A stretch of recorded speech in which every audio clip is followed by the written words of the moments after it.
As the season goes along here in Austin, the last grasp of hope draws closer. For deep in the heart of Texas, rivalry games are all that's left for the Longhorns. Arch Manning's been playing better. The game has slowed down. The stats have gone up for the young, talented quarterback. Today, he matches up with one of the most dynamic playmakers in the country. There's Talon Green, Arkansas star. He leads the SEC in total offense. His Hogs may have an upside-down record, but they're capable of pushing any playoff contending team to the limit. It's an old Southwest Conference rivalry born again as a new age Southeastern Conference border war. From one of the greatest tradition-filled venues in American sports, we welcome you to the SEC on ABC, presented by Burger King, DKR Memorial Stadium. Texas now number 17 in the rankings after their third loss of the year. They host Arkansas, the 81st meeting in a series that's filled with deep-rooted passion, incredible history, as we say good afternoon to our Emmy Award-winning reporter, Katie George. Well, Tess, players often talk about the 24-hour rule. You have 24 hours to celebrate a win, 24 hours to flush a loss. Well, Michael Taft doesn't believe in the 24-hour rule. He says it doesn't apply when you go down to Georgia and you lose 35-10. He said this was a tough week. It's hard to get off the mat. Players didn't move past that loss until Wednesday. He credited Steve Sarkisian, said Sark got us to believe again that we still have a chance to make the college football playoff. We have to take care of business today against a dangerous Arkansas team if we won next week against Texas A&M to matter, Tess. Yeah, you have to believe, Katie, as we welcome you to the All-State Kickoff. Joe Tessitore and Jesse Palmer with you. So they were right there with seemingly playoff-bound Georgia a week ago, and then the scoreboard gets a little silly at the end. Where does it leave Texas now? Well, Texas has to focus on Arkansas today. In this game, that's the critical juncture. You lost 25 points against Georgia. You're out of the SEC race. You're going to need help to get to the playoff. What Katie said is right, but you can't be thinking about Texas A&M. This is a rivalry game. There's going to be a different intensity in this game. And you know if you're Texas, you're going to be getting Arkansas's A game. You're going to be getting their best shot. Arkansas is one of the most explosive offenses in the entire country. Texas needs to not worry about the playoff. They have to focus on Arkansas. Yeah, it is an underrated rivalry. It was interrupted for a while, but it never stopped simmering and boiling up. It is a beautiful sunny day here on the 40 acres. Two teams that are very much pushing right through the finish line of the season. They practice intensely this week. Now they are locked on locking horns. Arkansas and Texas from Austin on a glorious day. Kickoff is next.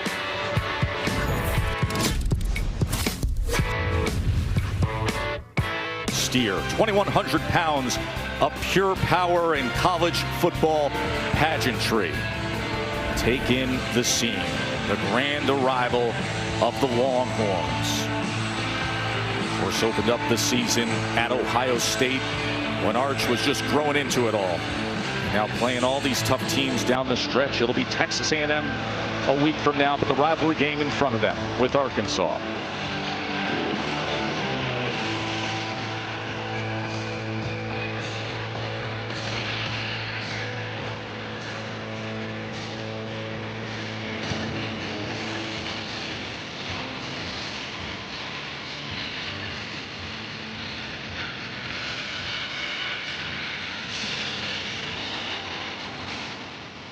Always a great scene here on a sun-kissed day in Austin on the 40 acres. There's Coach Sark. He met with us yesterday, talked about the unique messaging to his team, putting to rest the sting of a road loss at Georgia and locking in on still two massive games right in front of them.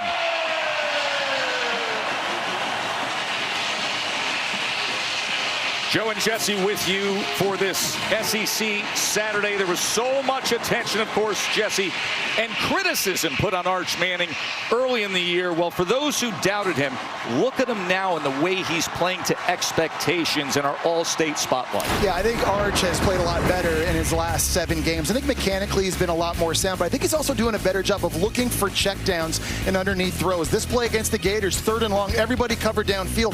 If he finds Wisner out on the checkdown, it's going to be a first down. Instead, it's a minimal gain. You think about the next game against Oklahoma. Similar situation on third down. Quickly finding Wisner in about 2.37 seconds, and Wisner's able to make a few people miss. He ends up gaining 24 yards, and it's an explosive play. These check down throws, they're not going to make the highlight reel ever, but they're so critical and so important to an offense, finding a rhythm, sustaining drives, and certainly I think the easy underneath throws. That's been key for Arch Manning, and I think his development in the last 7 games. Let's size up Arkansas for everybody. All right, they're a 2-win team. I get it. They're winless in the SEC. They may be the best winless SEC team you have ever seen, with all these close losses that are mind-boggling.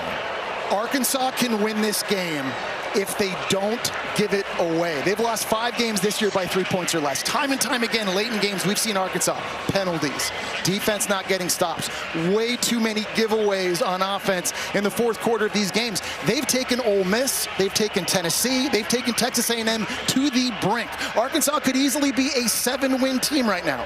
They can win this game if they don't give it away. Katie. Yeah, Tess, well, Arkansas is thin at running back. Mike Washington, he's the bell cow, but his counterpart, Braylon Russell, is in concussion protocol. He ran into his teammate in what Bobby Petrino called a freak accident, so he's not cleared to play. Rodney Hill is also out due to an illness. He didn't even make the trip, which leaves true freshman Cam Settles as Mike Washington's only backup. But as you guys know, Taylon Green is very dynamic using his legs. Between Green and Washington, they're going to get the bulk of the run game, guys. Well, that is the key, isn't it, Jesse, when it comes to Arkansas? Green can do it with his legs. Not many teams in the country can contain him when he is red hot with those long strides. No, this is an outstanding rushing offense for Arkansas, and it's a little bit of Mike Washington, but it's a lot of Taylon Green too, and it's going to be a handful, I think, for a Texas defense that's been very good at stopping the run this year. Everybody we have talked to down here in Austin is just happy to be playing a local 2:30 game here at home. It's been a very funny schedule when it comes to the split of home and road, and then when it comes to their success with road games compared to home games. Look at this. It's pretty incredible. Up until yesterday, they'd only played 1 home game here at Texas in 62 days. So yes, getting back to the friendly confines here, very big for them with this home crowd. No question, Texas wants to start early as Vince Young looks on, an all-time great. The stars have come out for a very meaningful game, for a rivalry game here in Austin. Look at the fit, too. Isn't it great on VY, 2005 national champion at the Rose Bowl. One of the great moments in the history of the sport. Just take it in. It's always an amazing scene at Darrell K. Royal Texas Memorial Stadium. Texas won the toss. They elected to defer. There's Coach Petrino. He took over mid-season for Sam Pittman. Of course, all the success he's had in his career as a head coach, from Louisville to the NFL. And one of the great play callers of a generation.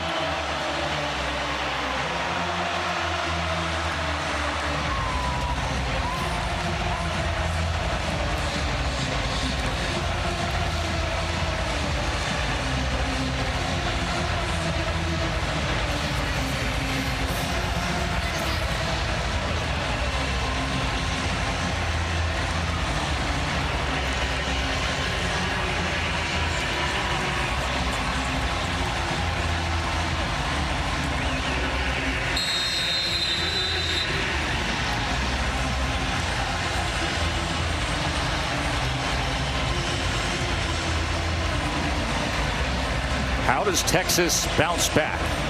As we will get the answer underway here in Austin.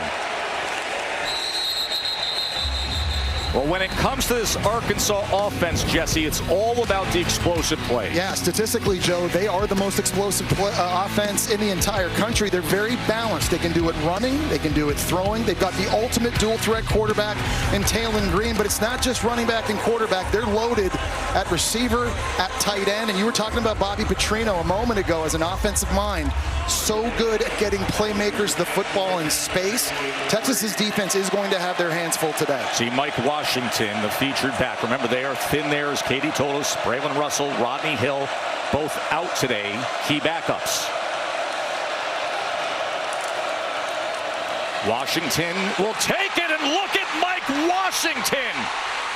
Mike Washington finally run down by Michael Tapp, and what a start to the day for the Hawks. You want explosive plays, play number one. Well, Texas is playing this game without starting middle linebacker Anthony Hill. They got Trey Moore in his place, and he's going to get ISO blocked by the fullback Maddox Lassiter, and that springs Mike Washington. He's 6'2", 230, Joe, a big physical back that's going to have a big workload today, but he also has tons of speed.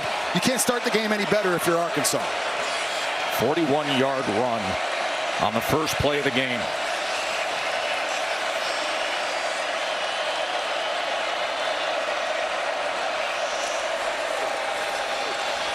Here's Green, as he just has to throw it away. The impact players built by the Home Depot.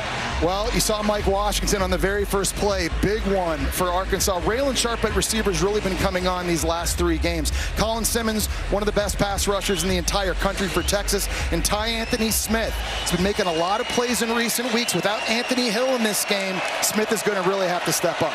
Anthony Hill, the leading tackler for the Horns. He was injured late last week at Georgia. Did have an interception of Gunnar Stockton in that second half, and then left the game and can't go today.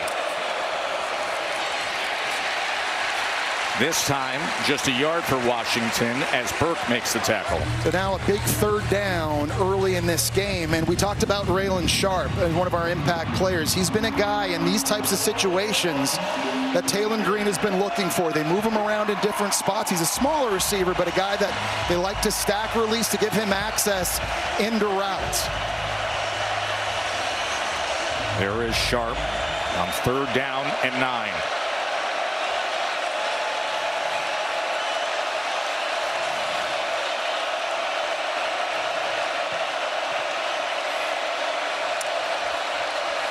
Third and 9.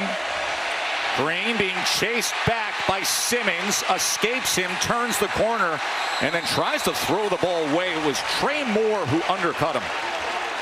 Well, it was Ethan Burke who got the pressure initially, number 91. He's coming from over here. He's going to slant inside, and that's going to force Taylon Green to have to move out to his left. Nice job against one of the more mobile quarterbacks in this conference of Texas up front, getting pressure with stunts and twists and disrupting the timing there of Green. Well, the Texan native, Scott Starzik, the true freshman who was the #1 kicking recruit in the country, comes out for a 51-yard attempt.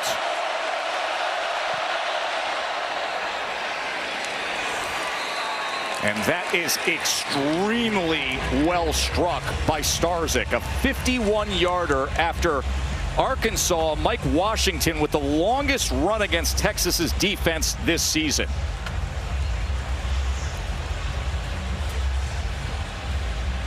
We got a great offensive matchup in terms of minds. You've been talking about Bobby Petrino. Steve Sarkisian, one of the most creative minds in the country as well. This is the first play against Vanderbilt a few weeks ago. Wingo in motion. No one travels with him, so right away Manning knows it's zone coverage. They run it perfectly into the blitz. A couple nice blocks downfield. Wingo makes the miss, and it's a 75-yard touchdown. The very next play, you got Ryan Niblett on a jet sweep. Everybody going to the left. No, it's a reverse back to Livingston. Passes it back to Manning. You've got 5 offensive linemen and a tight end out in front of Niblett for another explosive play. The misdirection, the creativity, the motions really makes trying to handle this Texas offense so difficult. And Bobby Petrino certainly all week long has been telling his defense, guys, we got to have great eye discipline in this game. I was listening in on a conversation you were having with Coach Sark down on the field just before kickoff, discussing the possibility of Ryan Wingo and getting the ball into his hands early on here. Here is Niblett on the return. He's a dangerous return man, but that's excellent kickoff coverage. So Arch Manning, the story, if you haven't been following, you left off early. It's the last 3 games, averaging over 300 passing yards per game. Yeah, and Joe, he's got a lot of things you can't coach. He's 6'4". He's got tremendous arm talent. He's very, very athletic, but the game is slowing down to him now entering game 11. this season, doing a better job throwing the checkdowns. He's also been able to get off to fast starts in recent weeks, and I think that's going to be a real key here for Texas. Playing back at home again, finally, an opportunity to see some momentum. We had a great visit with him yesterday. He's very aware of his growth as the season has gone along and why it has happened. And immediately, it is indeed Wingo. And Wingo takes it ahead for a gain of 9 yards, just like Sark said to you. It's the 4th straight game he's going to do this. I was watching film, and I'm like, against Mississippi State, he got the first touch, went 60 yards. Vandy, he went 75. You threw it to him against Georgia. He tripped himself, otherwise he might have scored, and they're doing it again. And quickly out to Mosley. Mosley has been a nice addition to this team. We take a look now at Texas's and Arkansas's impact players, brought to you by the Home Depot. And for Texas, Ryan Wingo, you saw him on the first catch. Mosley, you saw him on the second catch. For Arkansas, Quincy Rowe's been their most consistent defensive player. And Xavier Sorry now playing more on the line of scrimmage, rushing the passer. He's got to be big. 16-yard reception by Mosley, as we saw Jordan Young getting a little anxious on the Hogs' defensive side. Well, he wasn't just offside, he was about 4 yards offside.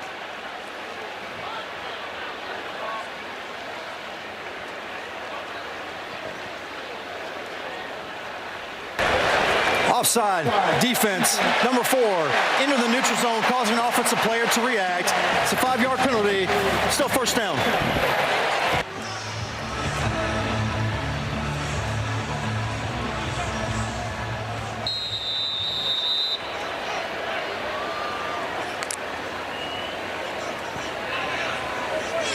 So 1st and 5 after the penalty.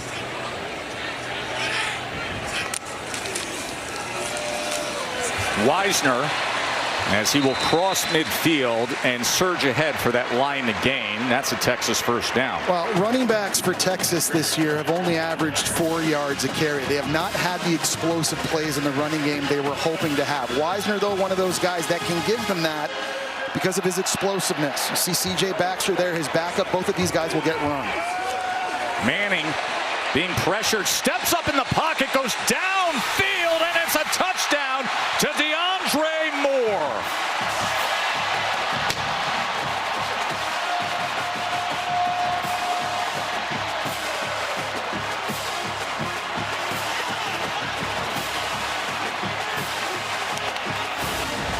Well, the very first play, they threw a swing right out to Wingo. They're going to fake it, and it gets the eyes of the safety, and that allows the slot receiver Moore to get over top of the post. One thing Steve Sarkisian's so good at is setting things up, and that fake receiver screen just froze the defender for Arkansas long enough to allow the speed of Moore to get behind him.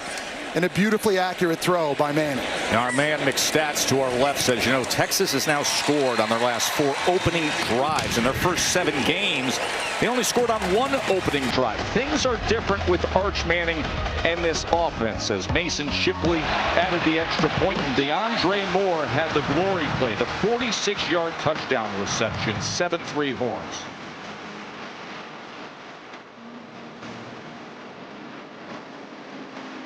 Any questions? How did you become the Capital One Bank guy? Do you mind? I've always been passionate about no fees or minimums on checking accounts. How do I get your job? Hard work, I dedication. met the Capital One Bank guy. It's like Mr. Jeter said, hard work and dedication. What's been the highlight of your career? And that have to be bank guy.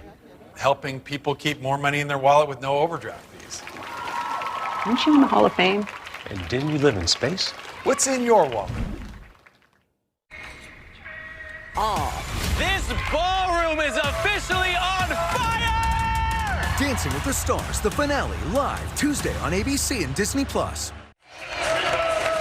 look at a fire-up crowd on the AT&T Connected Cam here at DKR Texas Memorial Stadium, where DeAndre Moore just had the 46-yard touchdown reception. Arch Manning, we mentioned how well he's been playing as the season goes on. He was 3 for 3 on that opening drive for Texas, 71 yards, and he didn't face a 3rd down, and then had the big strike where he stepped up in the pocket and looked downfield to Moore. Tess Jesse, Arkansas O-line coach Eric Mateos told his position group between series, ID 14. Where is 14 Brad Spence? If he's in the box, the high rush is coming on the right. They're trying to flush our quarterback to the left. We got to be ready for it. Yeah, Katie, Brad Spence is a key player for Texas's defense. He's an Arkansas transfer, by the way, but a very athletic D lineman at 6'2", 241 pounds. And that's the guy that Texas likes to use on third downs to spy athletic quarterbacks. And you saw on that last third down what their coach was talking about, affecting Taylon Green, forcing him to run the opposite way that he wanted to.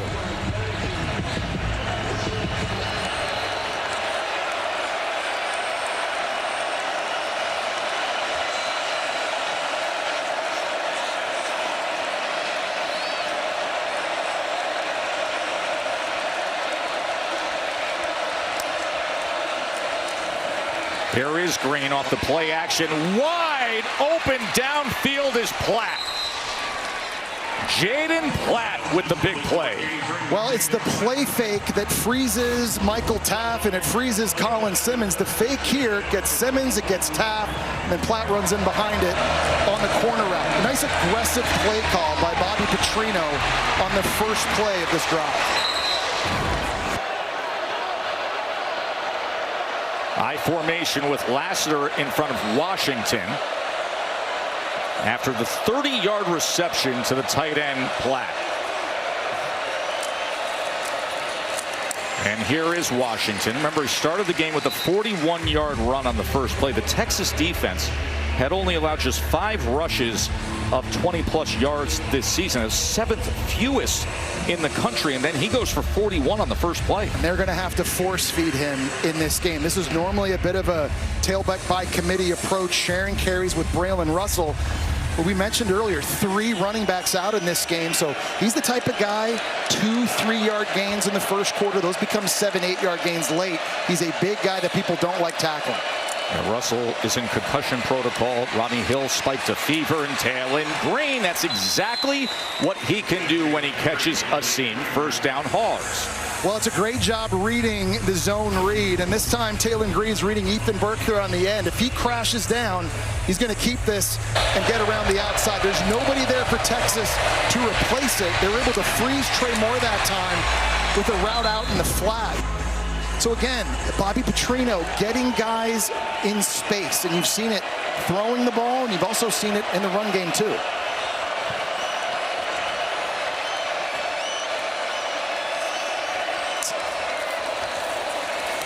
Washington testing that right side as he gets a good push at the end there from his right tackle Harris. Okay, so Joe, situationally, this is where Arkansas has to be good. They were not good against LSU in their last game. When they got down in close to the red zone, they turned it over 3 times. They're normally one of the best red zone offenses in the country. They score touchdowns on 76% of their red zone possessions, 6th best in the nation, but you can't turn it over. You've got to come away with points when you get into this area of the field. That was a game against LSU when they led by 2 touchdowns. And they lost it 23-22. Here's 2nd and 5. Green with time gets it out quickly as he goes over to the near sideline to Sharp. Yeah, really nice job that time by Raylan Sharp fighting back and getting to the football. He's a little guy at 5'9", only 169 pounds. He's isolated out on a one-on-one route against Malik Muhammad, the best corner that Texas has. It's a low throw. He's able to get down low and see if he gets his hands underneath that. He's ruled a catch on the field. It looks like they may take a look at that again.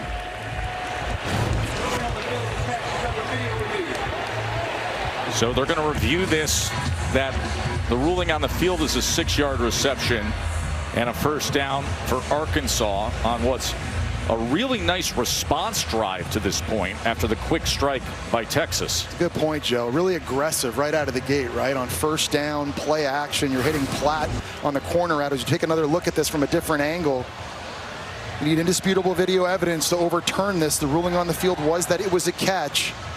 Is there anything that indicates that this football hit the ground and that the ground helped him secure the catch?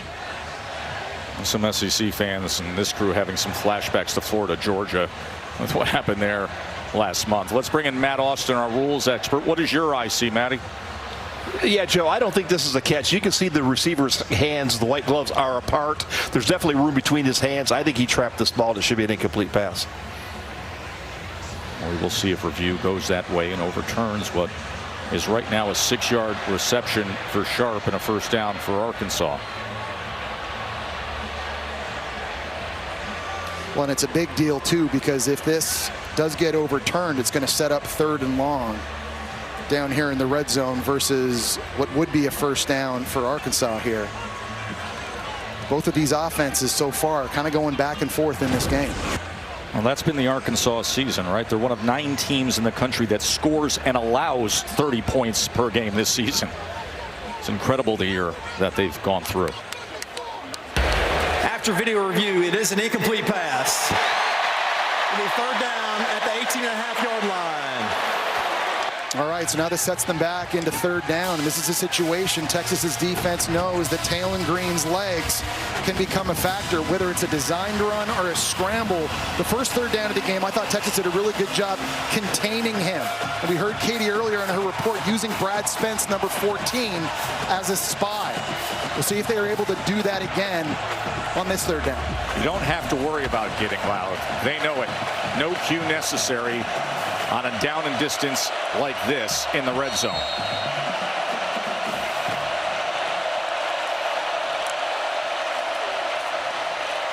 He shuffles it ahead to his tight end Jones, who's going to be about 1.5 yards, maybe 2 yards shy of that line of game.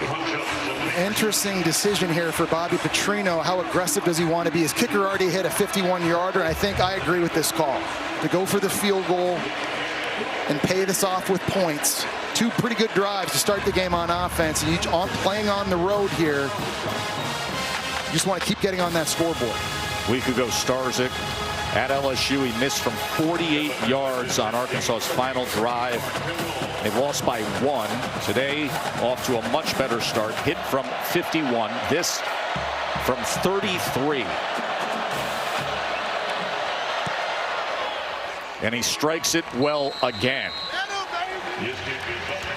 And Arkansas responds. 1-point game here in Austin. One of the great games of all time. These fans hate Texas more than they even like themselves. Well, we're moments away now from a renewal of a great rivalry.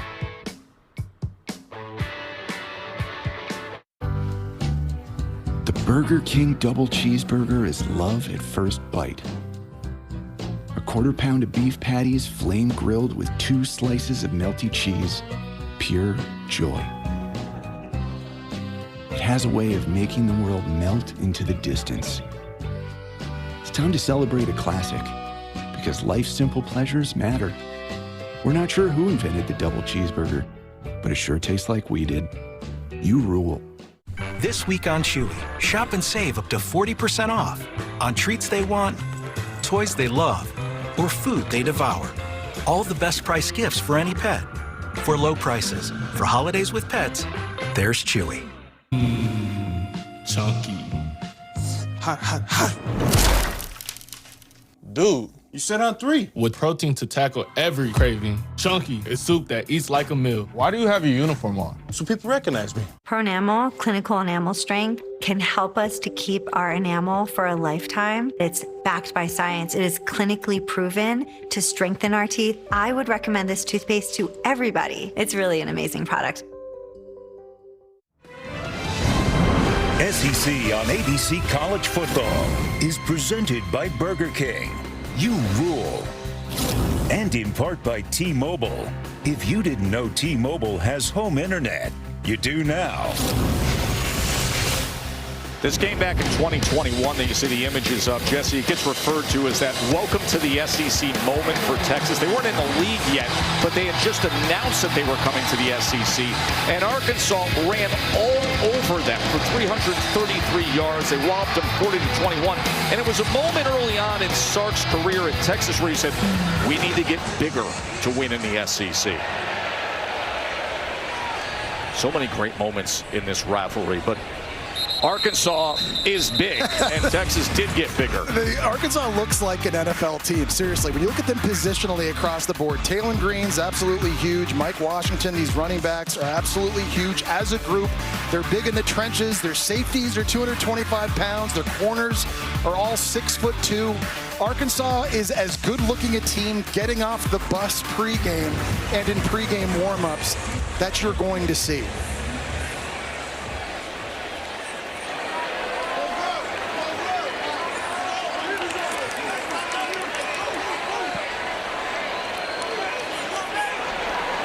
Arch was 3 for 3 on their first drive with a touchdown strike to Moore. Wisner patiently looking for something. He works his way back to the line of scrimmage. Ian Jafrar, you cannot miss him, Jesse, with the tackle, 387 pounds. Yeah, they are big in the middle. Cameron Ball at 323, he's the little guy, and that guy right there, Jafrar, 390, he's the big one. It is hard to run between the tackles against Arkansas. Quick strike by Arch to Wingo, and when Wingo just gets a little bit of space, he bursts right up the field for a first down. Well, and the play fake can help. This isn't going to be a run, but you're just trying to freeze Steven Dix Jr. at linebacker for a split second with this fake right here. He just pauses, and that opens a bigger window for Wingo. 15 yards on the Manning to Wingo catch.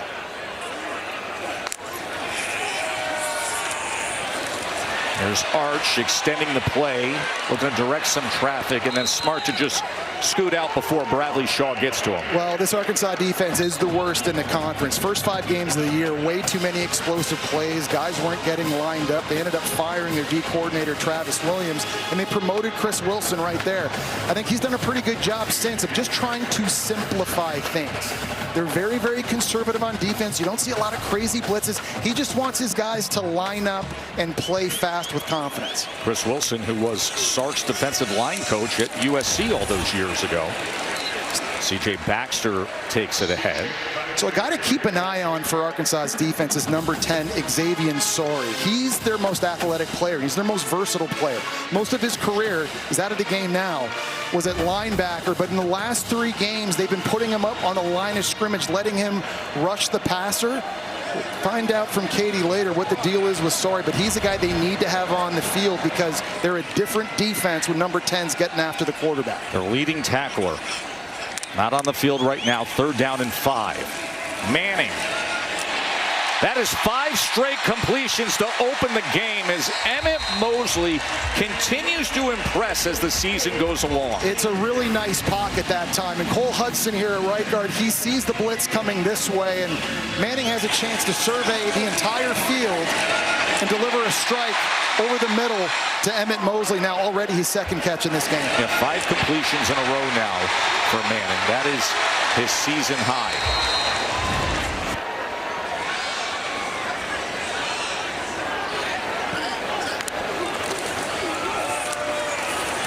Here is C4, C.J. Baxter, as he takes it inside the 30-yard line.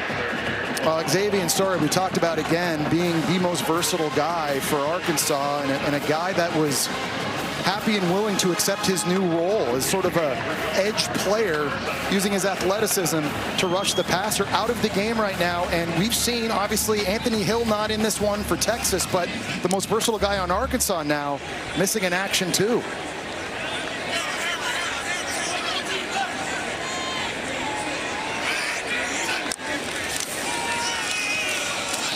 Baxter, as he works his way inside the 25, and he was tackled by Saili. And so without your best pass rusher on the field, it now affects and changes an Arkansas front 7 that was really thin anyway. They'd really only been playing with a 6 or 7 man rotation on the defensive line these last couple weeks. Who now can step up and be that alpha pass rusher in this type of situation? So Philip Lee lining up on the edge on 3rd and 4 for Manning and the Horns. Again, a completion. This is Endres, his outstanding tight end, and Manning is 6 for 6 to start the game. And again, a really nice pocket. This time only a 3-man rush, easily picked up by everybody here for Manning to just step in and throw. He's got this all day, and Nice job by the Cal transfer at tight end, finding the soft spot in the zone and making it an easy pitch and catch. Andrews with the 14-yard reception. It's 1st and goal. That's the career high. He starts the game 6 for 6. Baxter changes direction and works his way just inside the 5-yard line.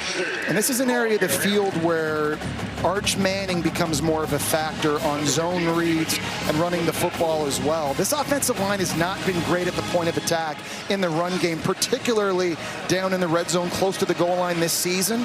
But Steve Sarkisian, time and time again, has not been afraid to dial up number 16, carrying the football himself. Big, strong runner at 6'4", 220 pounds.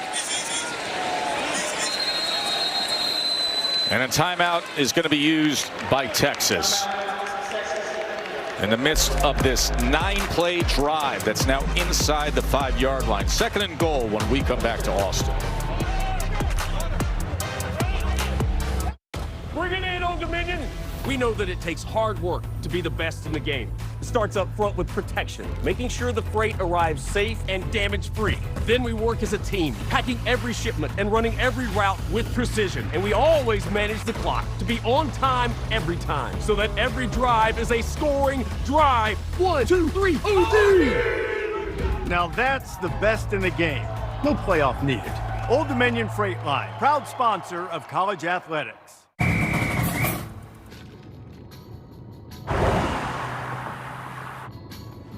You okay, big guy? He's fine. Really good news for this defense there, Katie. Remember, he was one of the biggest recruits in the country to Georgia. Played 3 years there. Didn't get on the field much, but he has blossomed at Arkansas. And they have him out there for 2nd and goal after the Texas timeout. Here goes the trick play, and it's right into the hands of Arch Manning. It was Parker Livingston with the touchdown pass to his good buddy, Arch.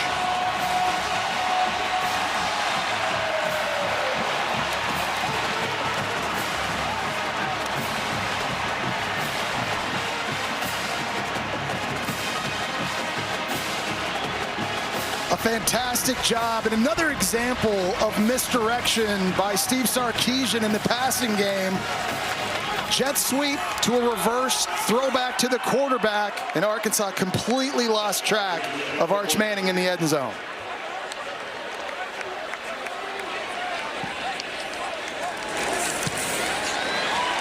So now you know what they talked about on the timeout. As Shipley adds the extra point. Well, the guy you got to keep your eye on, obviously, is the quarterback right here in Arch Manning, but you're going to get a jet this way, a reverse this way, and nobody has their eye on the QB. This is a perfect place in the field to run this as well. You see Sorry there, number 10. He realized a little bit too late. Uh-oh. I'll let the quarterback get behind my eyes. Some trickeration early. We saw a touchdown pass to DeAndre Moore on a fake receiver screen before hitting the post. And now they dial up the trick play down in the red zone as you take a look here from the progressive pylon cam.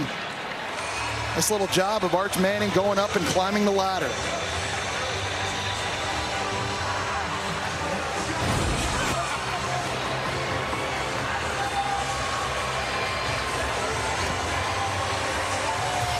So now 20 touchdown passes on the year, the 6 rushing touchdowns, and add a touchdown catch to Coach Sark's star quarterback.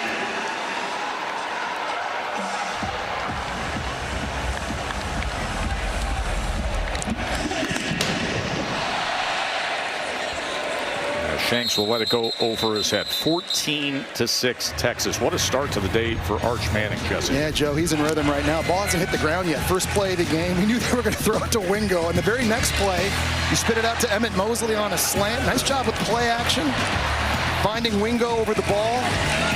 Nice in route to Mosley as well. It's been quick throws, intermediate throws, and a nice job here stepping up in the pocket after faking the wide receiver screen.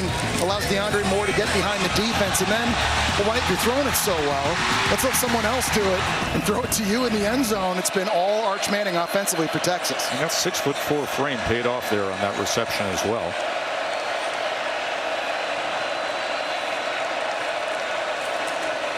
And now here's Talon Green as Green runs it again with great success as he leads SEC quarterbacks in rushing yards. Finally tracked down by Ethan Burke. Well, and he's reading off of Trey Moore at linebacker, who's going to overrun this. He's going to get way wide, and Green's just going to see him get wide and then cut it up the field. That's the defender he's trying to read off of.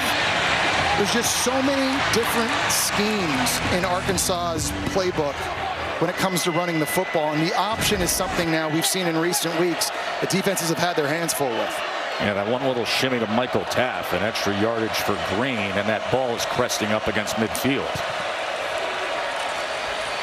Green with a defender in his face. That was a dangerous throw that time as Colin Simmons was right on top of Green. Well, they're averaging 6 yards a carry, and a lot of that's Washington and a lot of that's Green. But the volume, you're going to see zone plays. You're going to see linemen pulling. You're going to see I formation. You've seen that in this game. Quarterback runs, jet sweeps. They've got the option. So many different things and schemes that you've got to plan for if you're Texas on defense. I think it's the variety sometimes that keeps defenses on their heels trying to stop this rushing attack.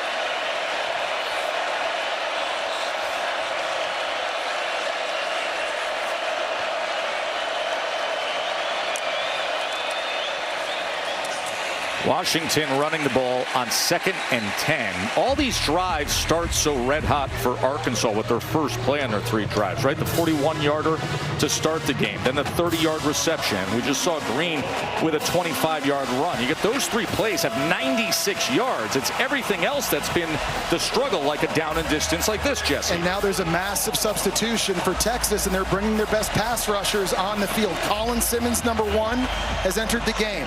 The Arkansas transfer, Brad Spence, has entered the game. Both guys now lined up on the edges for Texas, and they're going to try and use that speed to get upfield. That guy right there has 9 sacks on the year, number 2 in the SEC. 3rd and 8 for Green.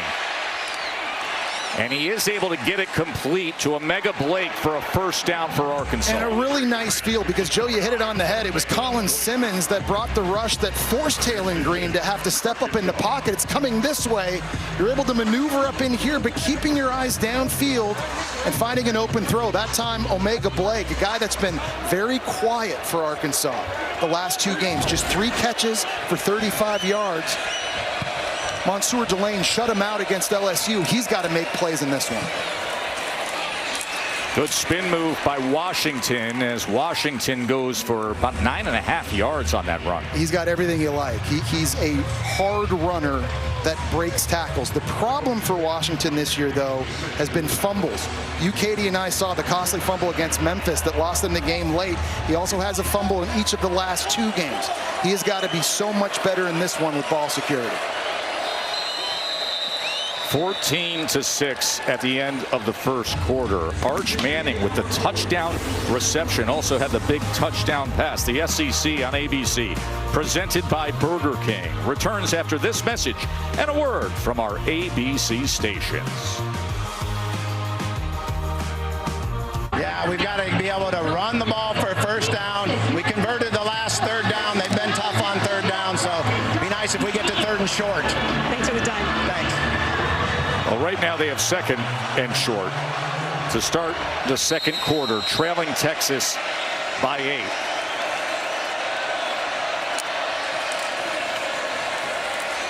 As Washington will have the first down. We had a discussion with Petrino yesterday about, you're sitting here with a team that's winless in the SEC but has played really well in competitive games until they turn the ball over late.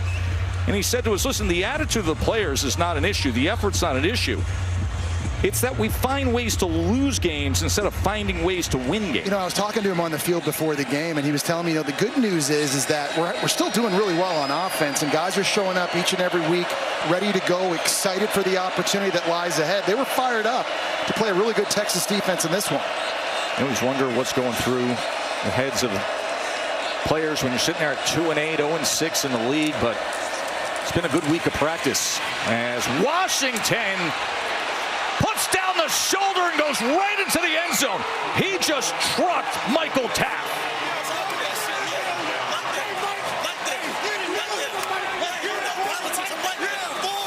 A 22-yard impressive touchdown run by Utica, New York's Mike Washington. If you're going to run the football outside, you have got to be able to control the edge. Look at the Georgia Tech transfer, Corey Robinson, working against Ethan Burke. He's able to get that block, and there's the big back running right through a second-team All-American and Michael Taft on his way to the end zone.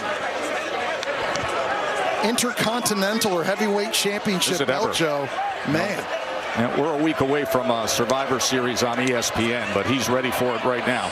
Washington just went over 1,000 yards for the season with that run. Katie. Well, Tess, Michael Taft told me earlier in the week, Mike Washington is a stud. He said Washington kind of looks like Adrian Peterson in the way he drives the ball. He's got great cuts, great vision. He's a load to stop.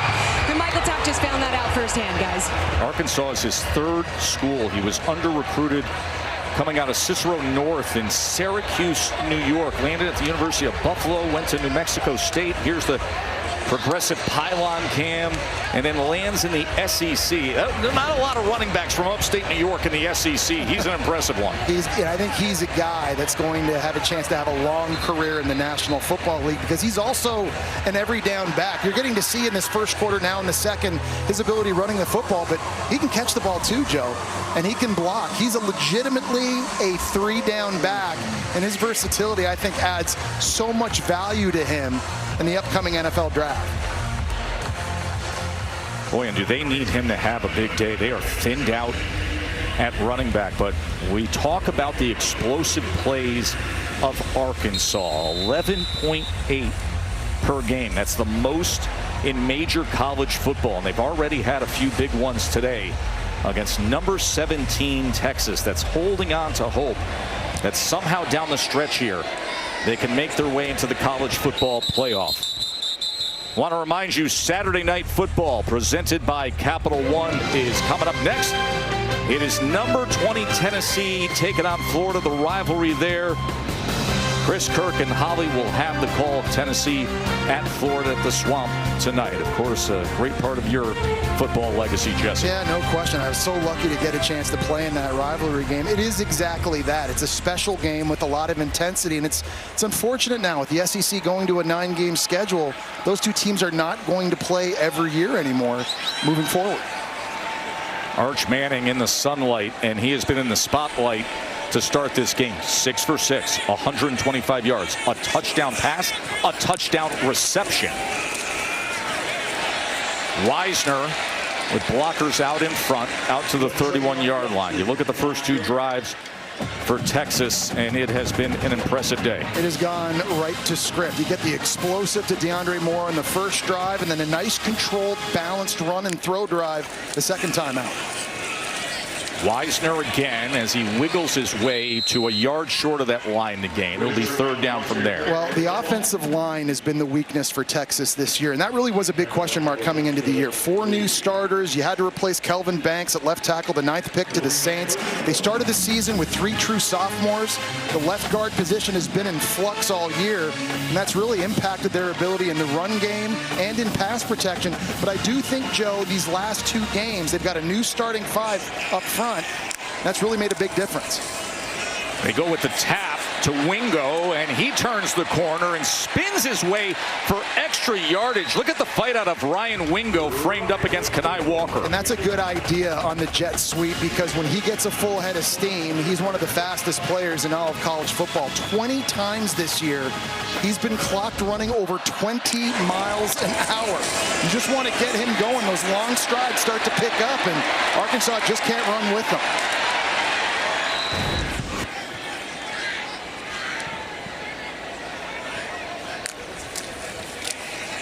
Arch turns around. Looked like he was trying to set up the screen, but he just burns it because Wisner wasn't anywhere to be found. Katie? Well, Tess, Jesse, to your all's point, Sarkisian believes this offensive line unit is the best combination that they have. Arch Manning says he really enjoys having both Connor Robertson and Cole Hudson in the game at the same time. Manning said he's super close to those two guys. Their chemistry off the field has certainly led to continuity on it, guys. Yeah, Katie, Hudson started the year at center, got hurt against Oklahoma. When he came back in the lineup, they moved him to left guard. His backup center, Robertson's been playing really well, and it's paying off. Made a big difference. Arch was talking about that this week. Here's a shot downfield, wide Wide open is Livingston. A touchdown catch for the guy who threw a touchdown pass. Parker Livingston.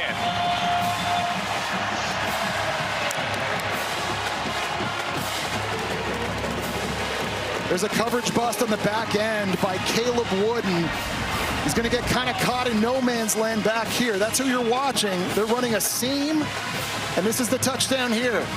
But at the top of the route, you're going to see this player is going to take the inside slant. That's Miguel Mitchell. He's got to stay up and be in position. It's a big coverage bust on the back end by Arkansas, and that leads to a huge score there for Texas. It's been a good season for Livingston. 6 touchdown receptions. Arch Manning, his 2nd touchdown strike of the afternoon, his 3rd total touchdown, 21-13 Longhorns. We've had 6 combined drives, all scoring drives. That's the 34 total points here early in the 2nd quarter.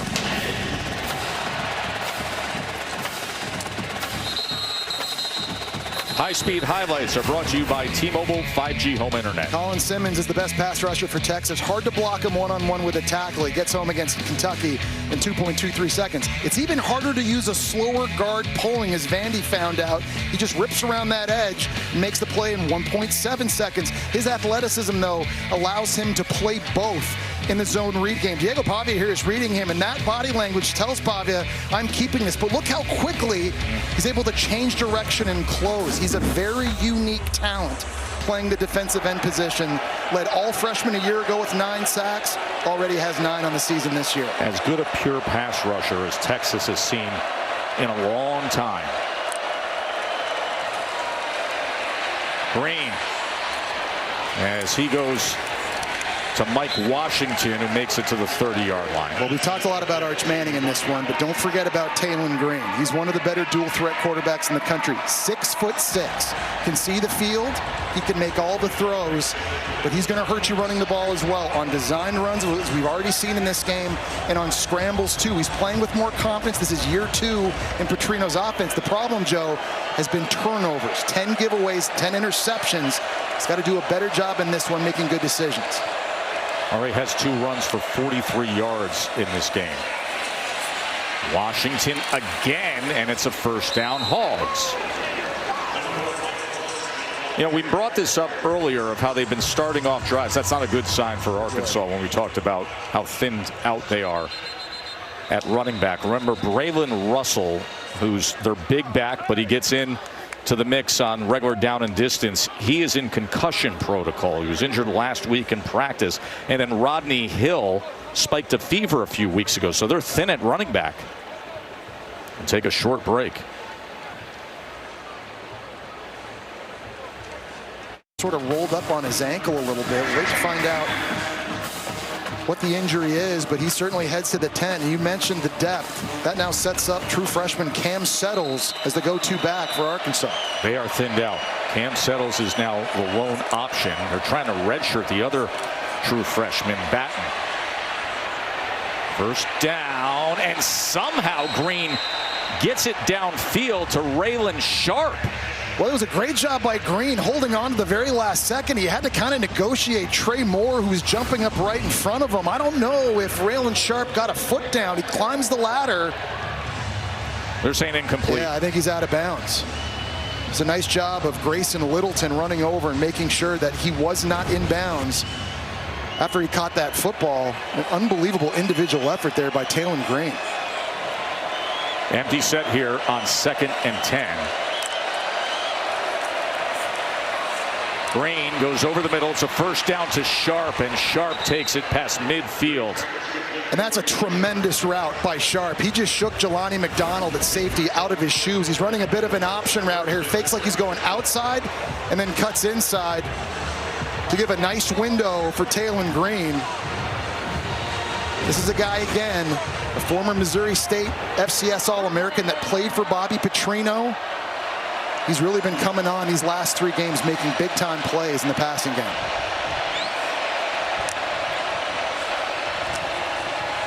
Green. That is incomplete. He was looking for a Mega Blake. Well, without Mike Washington in the game now, Bobby Petrino, question, how often are you going to be running it on first down? How much of the scheme does Cam Settles, a true freshman, really know? What can you do? How much does this now condense the playbook if you're Bobby Petrino, being down to a very talented but very inexperienced running back now? Cam Settles had one rush against Alabama A&M and one rush last week against LSU. He has 6 yards on the season, and he is now their running back. Green on 2nd and 10. Oh, Rohan Jones was left wide open. First down, Hogs. Well, they always do such a good job sneaking Rohan Jones out into routes. He's going to be lined up right here, and he's just going to block before running up the field. He's averaging 31 yards a catch, and a nice job by Green holding on to it to the very last second, letting everything clear out over the middle of the field before finding his tight end from Montreal, Quebec. Oh, love when you do that. Here's Green as he's trying to get to the corner, but he is chased down by Filsami. And how about the speed there by Green? Long strides. Doesn't look like he's running very fast, but they just found out on the boundary, Xavier Filsami trying to chase him down. And Taylor Green gets a full head of speed. He is very difficult to catch.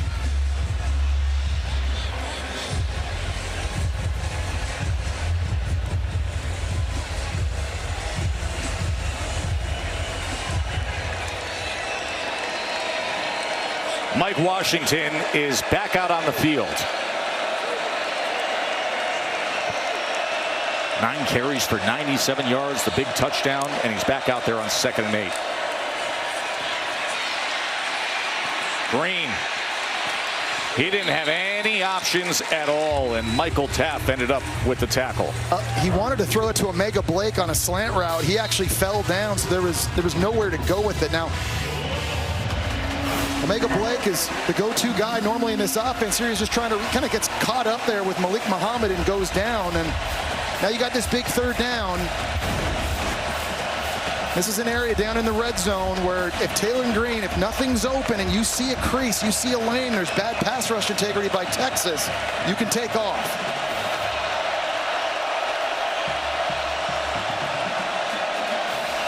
Third down and 5 for Arkansas. Incomplete.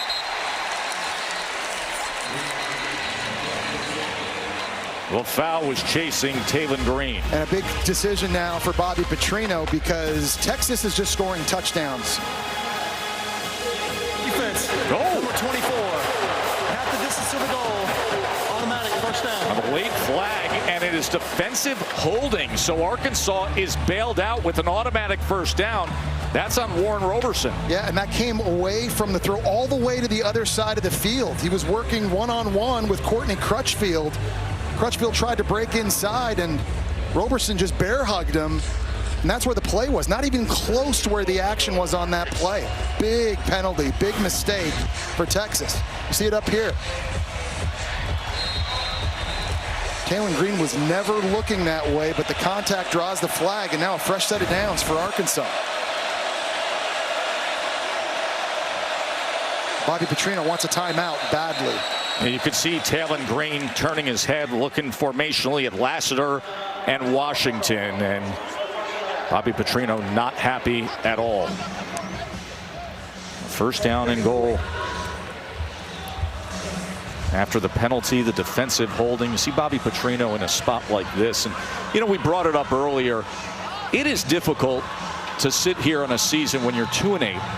When you're 0-6 and you have one of these years where you feel like nothing is breaking your way, and you get deep into the water of November, but we visited with him. He said, listen, they are practicing hard. The intensity's there. The effort is there. And they're playing hard, too, in this game. I've been impressed with that because they've had a key player on both sides of the ball go down in this game early. It was Xavier Sori on defense. Of course, Mike Washington at running back. But this is a team that battles, and they understand. People that haven't watched Arkansas play, if you just look at the record and say, well, you haven't won a game in the SEC yet, you're not very good, they know they're much better than their record indicates. This is off the timeout. First and goal. Green He quickly gets it out to Lassiter, the fullback. And he is pushed out near the 5-yard line. And it's big having Mike Washington back in the game, not just because of his ability running the football here, where it's very hard to throw it, but also pass protection, catching the football. Bobby Petrino, his playbook right now is wide open in red zone offense because you have the experience and the playmaking ability of number 4 on the field. Behind that Texas defense, to up high here at DKR Texas Memorial Stadium, where it gets loud when you're in this side of the field.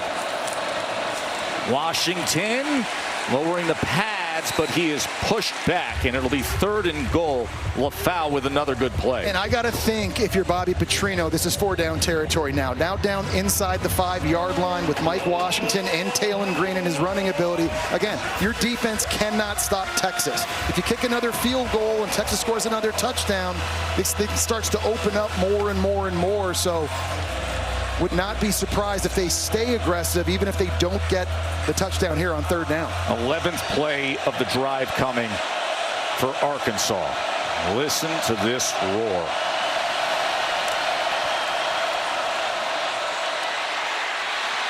Taylon Green weaves his way into the end zone.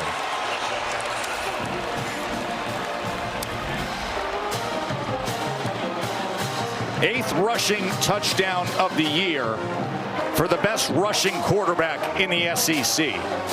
And really nice play design by Bobby Petrino. You're faking the handoff here to take this defensive end out, but it's Platt coming around to get a block on the outside to clear this thing open for Taylon Green.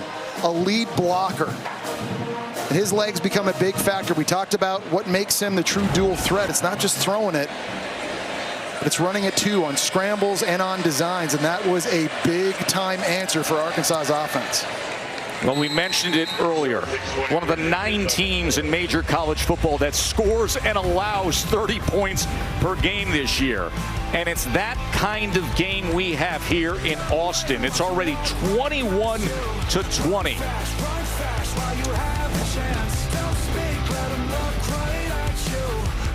This year. Now that Texas fan has what he considers a trophy in his hand. That is a smoked. It's a delicacy to it. And in many parts of the world, the charcuterie that he has available to him right now in his left hand is little Chengale dinner. That's wonderful.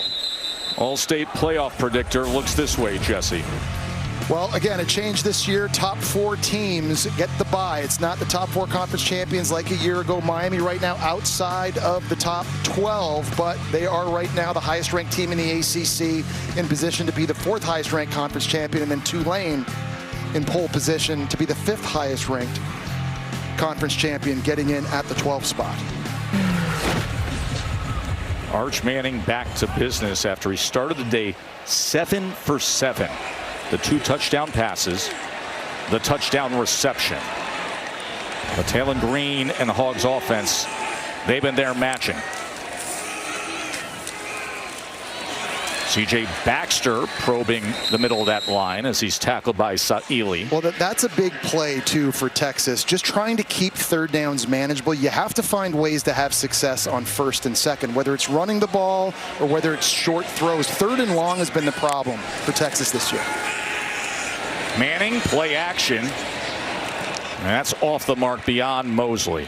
So now in this 3rd down, can Arkansas's defense get pressure on Arch Manning? The pocket has been way too clean for him early in this game. There's a big substitution now. Quincy Rhodes, the best defensive player for Arkansas, number 97, has entered the game. Xavier Sorry is going to be rushing as well. Can someone win one-on-one and affect Arch Manning here? There's Sorry. You saw Rhodes. Rhodes has 8 sacks on the year. 3rd down and 6. Can they get after Arch?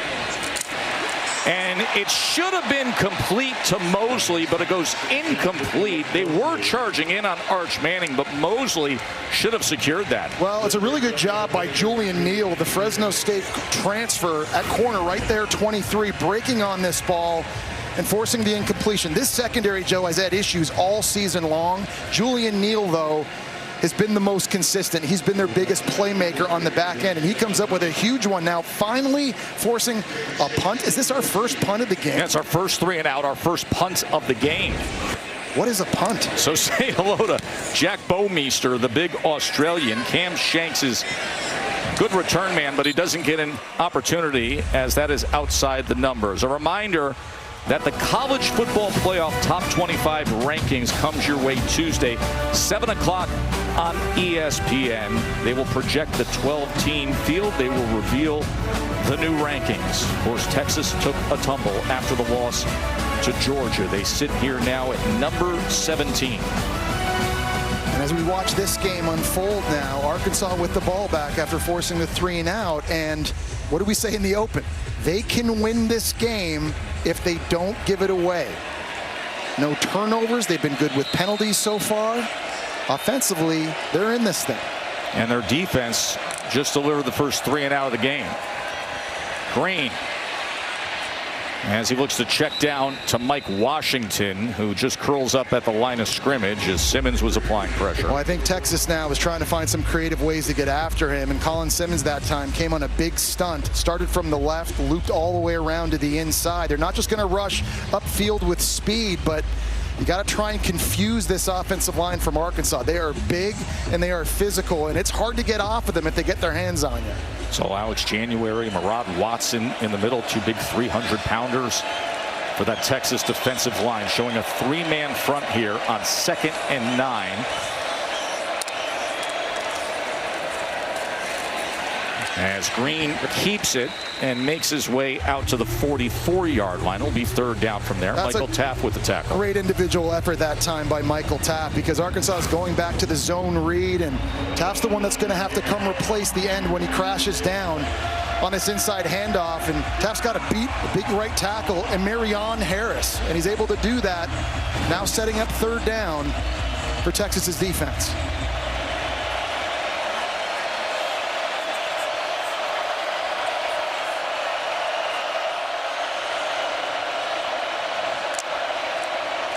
Green on 3rd and 5. And the quick out was thrown high, intended for Sharp.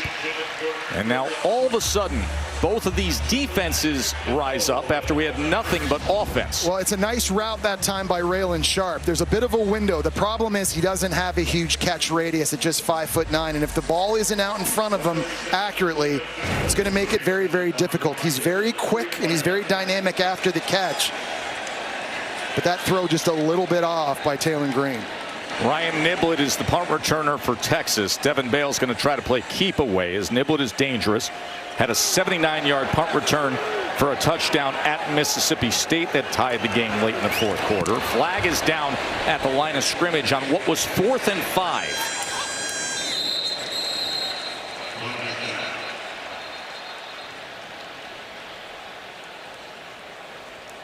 Kyle Olson is our referee. And there was some movement with Arkansas's punt unit. It might have been an illegal formation. Illegal formation, kicking team, 5 or more players in the backfield. That 5-yard penalty being enforced from the previous spot. Remains 4th down. Can't do that, not enough guys on the line. Well, we go back and take a recap of the scoring. It's been offensive just up and down the field. This is the opening drive. DeAndre Moore takes it in on the post. How about this trick play on a jet sweep reverse pass back to the quarterback inside the 5-yard line? Mike Washington just absolutely trucks Michael Taft on his way into the end zone for Arkansas. And then Arch answers back, a bit of a coverage bust on the back end, finds Parker Livingston on the deep shot, and then it was Taylor Green on 3rd down on a zone read keeper, and really it's been just back and forth, but the defense is now doing a much better job. Oh, man, that was close. As this bounces inside the 5, and DeAndre Moore is going to field it and take it out from there.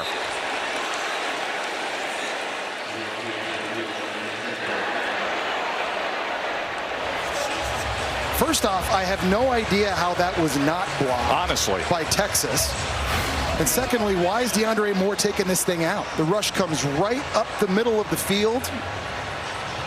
He's able to get it off, and at this point, you know, I think if you're Texas, you're just like, just let that thing run into the end zone, let it go out for a touchback, and DeAndre Moore decides to try to get some extra real estate back, but a bad decision on special teams sets up Texas now in terrible field position. See him next to one of the best special teams coordinators in the country, Jeff Banks. You almost had to look as if DeAndre Moore may have thought it touched him for a moment there, and then he fields it. So now here's Arch from their own 8-yard line.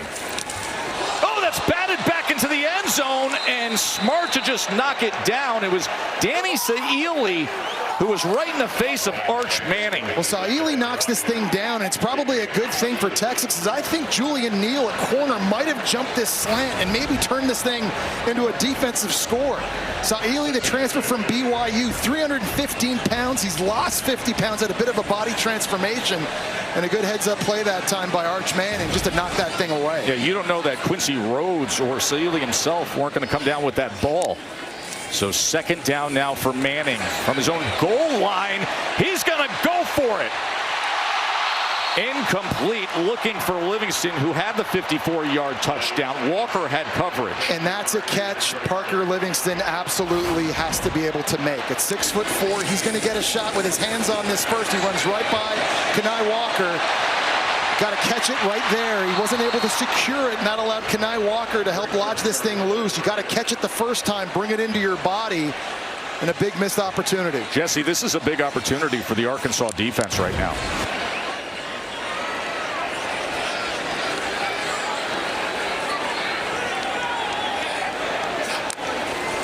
Third and 10. Arch, a yard into his own end zone, wants another deep shot, and it's incomplete. Looking for Wingo. So Texas, oh, there is a late flag. It's a flag down at the 31. It's going to be against Arkansas. Pass interference, defense, number 23. 15-yard penalty, automatic first down. Well, that's Julian Neal. He's running one-on-one with Ryan Wingo, probably the fastest player on Texas's offense. It's down here. Just grabs his shoulder pad a little bit there by the collar, and that's enough. That's all the referee had to see. It didn't allow Wingo to separate. And a big third down with Arkansas. You mentioned, Joe, an opportunity to get off the field. That penalty now gives Texas a fresh set of downs. That is a field-flipping penalty, the DPI on Neal, as the defense wraps up Wisner after a gain of 1.5 yards, maybe 2. Stephen Dix on the tackle for the Hogs. Well, they're big on the D-line. They're big at linebacker, too. We talked about positionally the size that Arkansas has. Stephen Dix, 6'1", 250. And his running mate right there, number 7, Bradley Shaw, 6'1", 240. There's a lot of beef in the middle of that Arkansas D.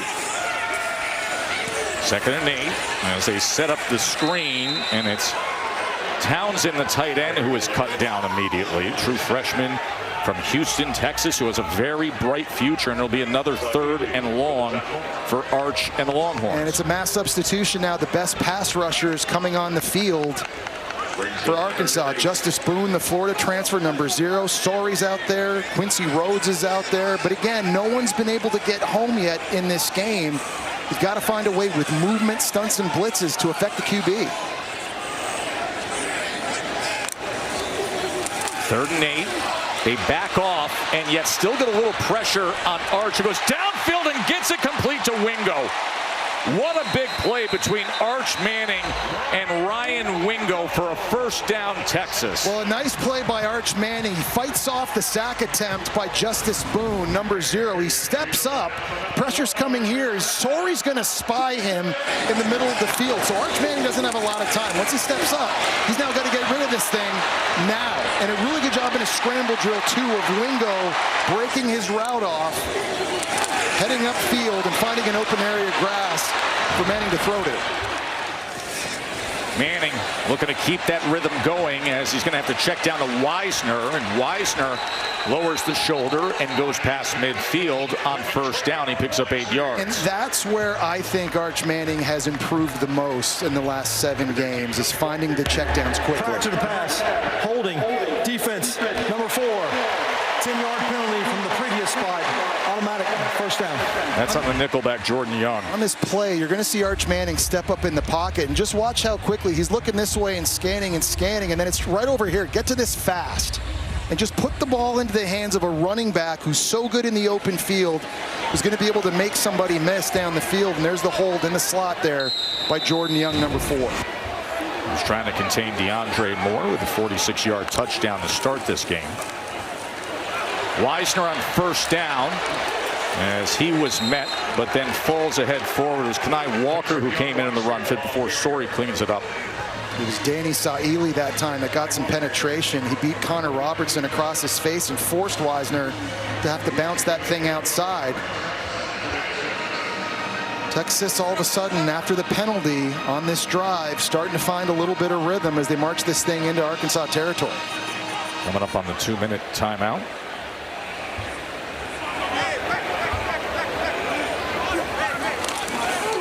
Second and 6. Manning somehow gets away from Story. And a flag is down as Manning darts out of bounds.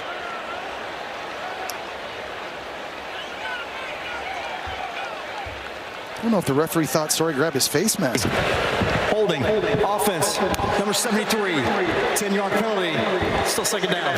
It's Brandon Baker, the right tackle, working against Justice Boone outside. It's going to be right here where the flag is. Manning wanted to go to the check down this time, but really good job by Arkansas covering the back out of the backfield there. Penalty now going to back Texas up. They'll be facing a 2nd and 16 after the 2-minute timeout. Over 200 yards passing and a couple of touchdowns for Arch Manning. Has the touchdown reception as well. It's 21-20, Texas on top.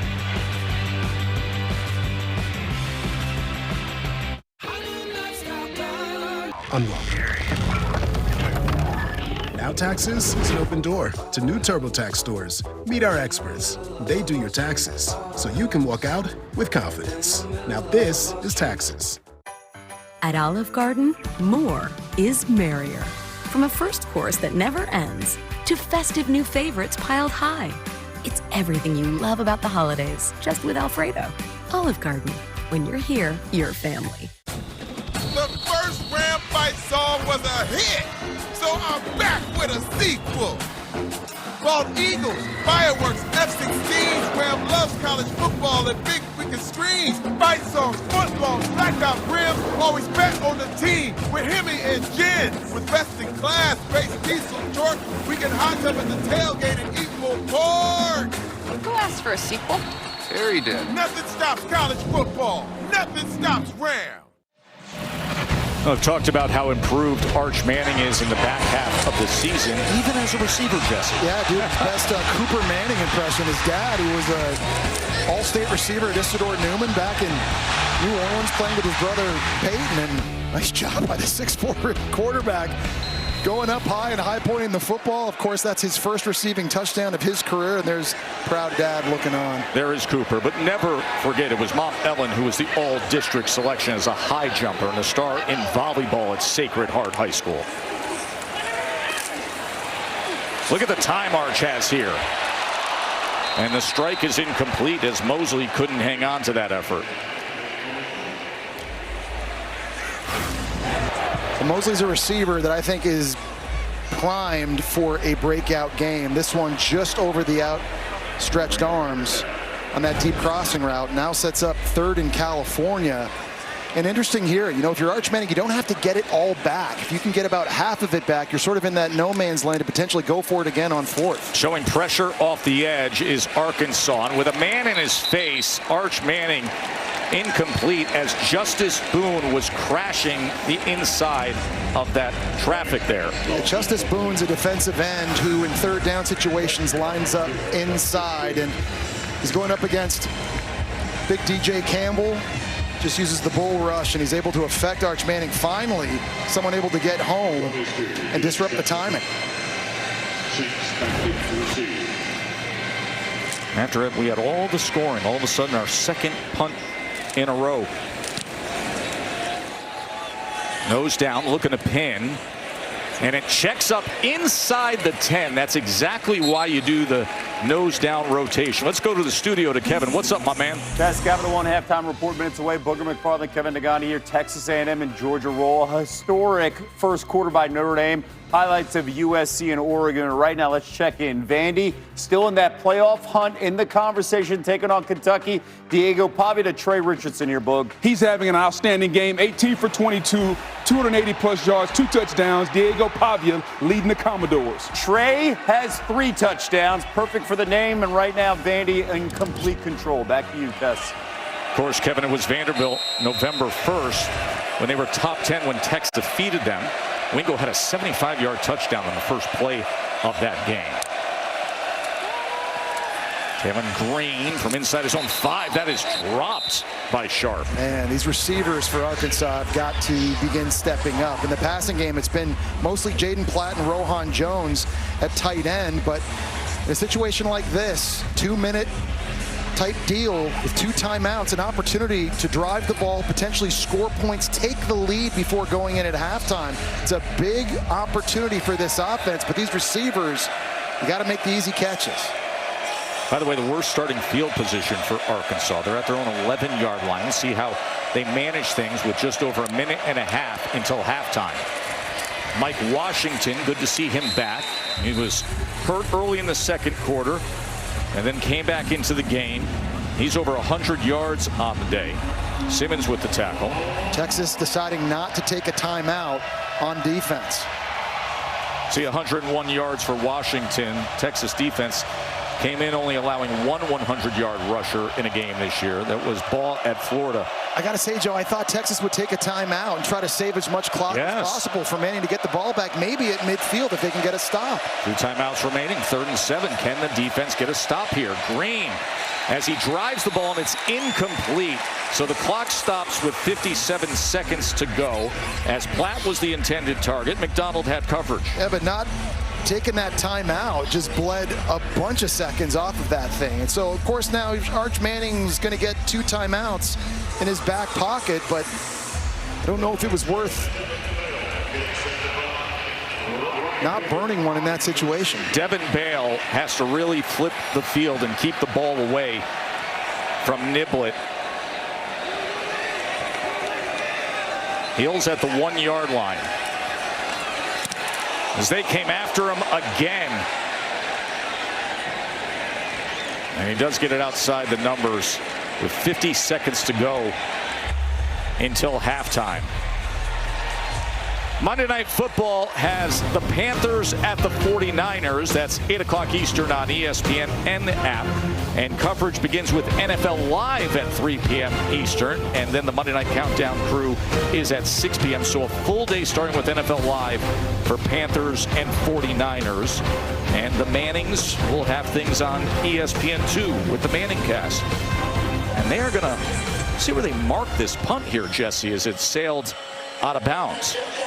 Yeah, it looks like Texas is going to have the football at about, what, the 35-yard line? It would just be a 21-yard punt by Bale if that's where they're going to say it went out of bounds. And with that, 2 timeouts and managing a short field. Well, I think if you're Texas here, you got to make Arkansas pay for that. Again, 2 timeouts. But remember, Texas is going to get the football back first in the second half. How big would it be for them to score a touchdown here and then score another on their opening possession of the second half? You see where the ball went out there. Manning back to pass. He wants a deep strike. And the coverage on DeAndre Moore from Jordan Young. And the crowd wanted DPI, but it's incomplete. Well, a nice job by Young. He's going stride for stride with Moore right here in the middle of the screen in the slot. A little bit of hand fighting. The referee lets it go. I think this is where Texas's biggest positional advantage in this game is. It's at receiver versus the DBs of Arkansas, and a big opportunity now in this 2-minute situation. Saw Young grabbing his arm after that play. Wisner on the ground as he works his way inside the 30. Remember, 2 timeouts remaining for Texas. Timeout, Texas. Second of the half. Well, the good news for Texas is they're already well in Mason Shipley's range for a field goal. They've got a kicker that has a bazooka for a leg. Mason Shipley hit a 60-yarder last year at Texas State, a Sun Belt Conference record. So easily within that range right now. I want to get back into the conversation with Arch Manning as he's having a superb first half here. We sat with him yesterday, talked about things slowing down for him. We hear that a lot with young players. How do you define that for a quarterback? Simplifying things in your head. I think a young quarterback early in his career has just a laundry list, checklist of things you're always worried about. Am I calling the play right? Does the formation look right? What's the front? What's the coverage? What's my progression? Am I being blitzed? Where's my answer? But now in game 11, you start to eliminate some of the variables in your mind, and it just makes the thought process so much easier and allows you to play faster. Off the timeout. Here Manning making the adjustments on 3rd and 3. One timeout remains for Texas. Wisner, as he was probing the middle of that defensive line, he's going to be short of the line to gain, tackled by Jordan Young. So remember, one timeout and it's 4th down. And that's big because he didn't pick up that first down. The game clock keeps rolling. If he had gotten it under 2 minutes to go in the half, that game clock would have stopped while they reset the chains. There's a big play for Texas. Hear the crowd reacting as they're just going to let those final seconds tick down and utilize that timeout. And that is exactly what Coach Sark does. And they'll send out the place kicker, Mason Shipley. It's amazing. This game was just an offensive showcase. Defense optional all through the first quarter, bleeding into the second, but it's become more of a defensive battle here in these last couple drives. And it's going to be really interesting to see the different adjustments that I think both of these coaching staffs make, because these offenses now, they've got to find a way to get back on rhythm. Well, you brought it up in terms of the offense that we've had here, and then all of a sudden a little bit of defense before half. But look at how even things have been offensively. Total plays, total yards, average per, and both teams with 11 first downs. And again, it just goes back to Arkansas. If they don't give the ball away and they don't give games away, they're in with everybody they play. They're in the game with anyone in this conference, and that's certainly held true here in the first half. Mason Shipley, a transfer from Texas State, played 38 games there, was a Lou Groza semifinalist, has a great backstory of having a gap year where he worked at FedEx, and he adds the 44-yard field goal. Couldn't land a spot in college football, goes on to have an excellent career, the senior, and now kicking here in Austin, and gives Texas a 24-20 lead. Let's get the breakdown here, Joe. It's good ball rotation, kind of lets the draw. If you really want to know, he got under it just a little bit. That's why it started leaking to the right. I wish my 7-iron. We'll leave that for halftime. Katie. Thanks, Tess. Coach, you got off to a really efficient start offensively. How would you assess that group so far? Well, I think we're creating some explosive plays in the pass game. We're running it enough. We got to find a little more run game, and we got to make a couple more plays. We've had some opportunities for some other big plays we just haven't made. Your defense put together a couple of stops. What do you need to continue to see from them next half? Well, we got to win on first down. Like we're not playing very good first down defense, and they're creating some explosives. I think we started to do that later in the second quarter. That's how we got to play in the second half. Thank you. Thank you. They're coming off the largest loss of the Sarkisian era last week at Georgia. It was 25 points. Here they got 24 points up at the half. A 4-point lead for number 17 Texas. Our Capital One halftime report coming your way with Kevin and Booger. Gentlemen, take it away. Glad you're with us for the SEC on ABC, presented by Burger King. Joe, Jesse, and Katie with you. We started this game with a combined 7 scoring drives and 41 points, and then all of a sudden before the half we have 5 drives that only produced a field goal and 4 punts. It's number 17 Texas up 24-20 on Arkansas, the 81st meeting. The former Southwest Conference rivals, they've only had 6 matchups since they last shared a conference, but it has long been a tradition-rich, history-filled rivalry, and it's been a good one so far today.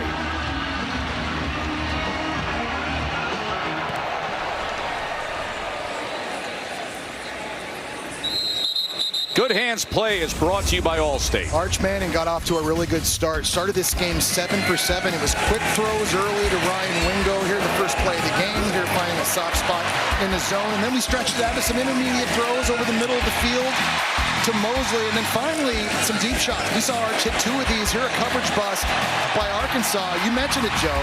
Texas was up and down the field. Their first 3 drives, they scored touchdowns, but all of a sudden Arkansas's defense started to make some plays. They did a better job late in the second quarter getting pressure on Arch Manning, and that has to continue for the Razorbacks. Manning to open up the second half with time to pass, and he gets it complete to Mosley, and Mosley drags defenders all the way past midfield. Well, this is a theme that we saw in the first half. Part of the success for Manning has been the pocket. Really nice job. Just giving him an opportunity to work through his progression. You're pulling Hudson, the right guard. It's just a 3-man rush by Arkansas, and that is not going to get it done. C.J. Baxter, as he has a good run on first down to the 39-yard line. Dix with the tackle. Well, you heard Steve Sarkisian tell Katie at the end of the first half, we got to do a better job running the ball. Right now, Texas only has 50 rushing yards. It can't be all on Arch Manning and these wide receivers. They got to have balance, and they have to start establishing the line of scrimmage.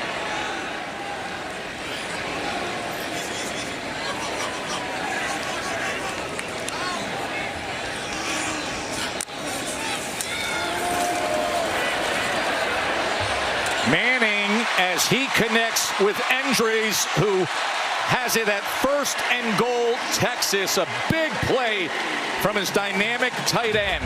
And it was a nice job in the pre-snap by Arch Manning not rushing. He saw the pressure coming off the right side here, and he changed the protection to get the right tackle over, taking care of that and helping claim the pocket here. That's Larry Worth at safety, bringing the pressure. Endres is able to find the soft spot, and it's another explosive play, but a good job by Manning that time, making sure the protection is set to give his offense a chance. Endres with a 35-yard catch. Manning's in a good rhythm to start this second half. 1st and goal. Ooh. That was high on the slant intended for Mosley. And there's a penalty flag. We'll see what this call is, but that was a wide open gimme touchdown. Illegal substitution. Defense. More than 11 players on the field at the time of the snap. After this is the goal. 1st down. It was Mosley outside working one-on-one on a slant, and it does not get more wide open than this. And the accuracy issues we saw from Arch Manning in the first 3 weeks of the season, those gone away a bit here in more recent games, but that's certainly a throw that he'd like to have back. Oh, the ball is loose for a moment there, and then Baxter is able to fall right on it. Well, it was a direct snap to Baxter that time. Arch Manning was offset, lined up behind the left guard, and Baxter just never fielded it clean. This is going right to number 4, and if he just catches this thing, he's going to try and plow right up the middle, but you got to look it in first. And just 2 bad plays back-to-back for Texas right down here on the goal line, wasting some opportunities. Weisner comes in at running back after that by Baxter. Here's Manning on the run. Into the end zone goes Arch. So he has 2 touchdown passes. He has a touchdown reception. And now a touchdown run. And Dad is all smiles.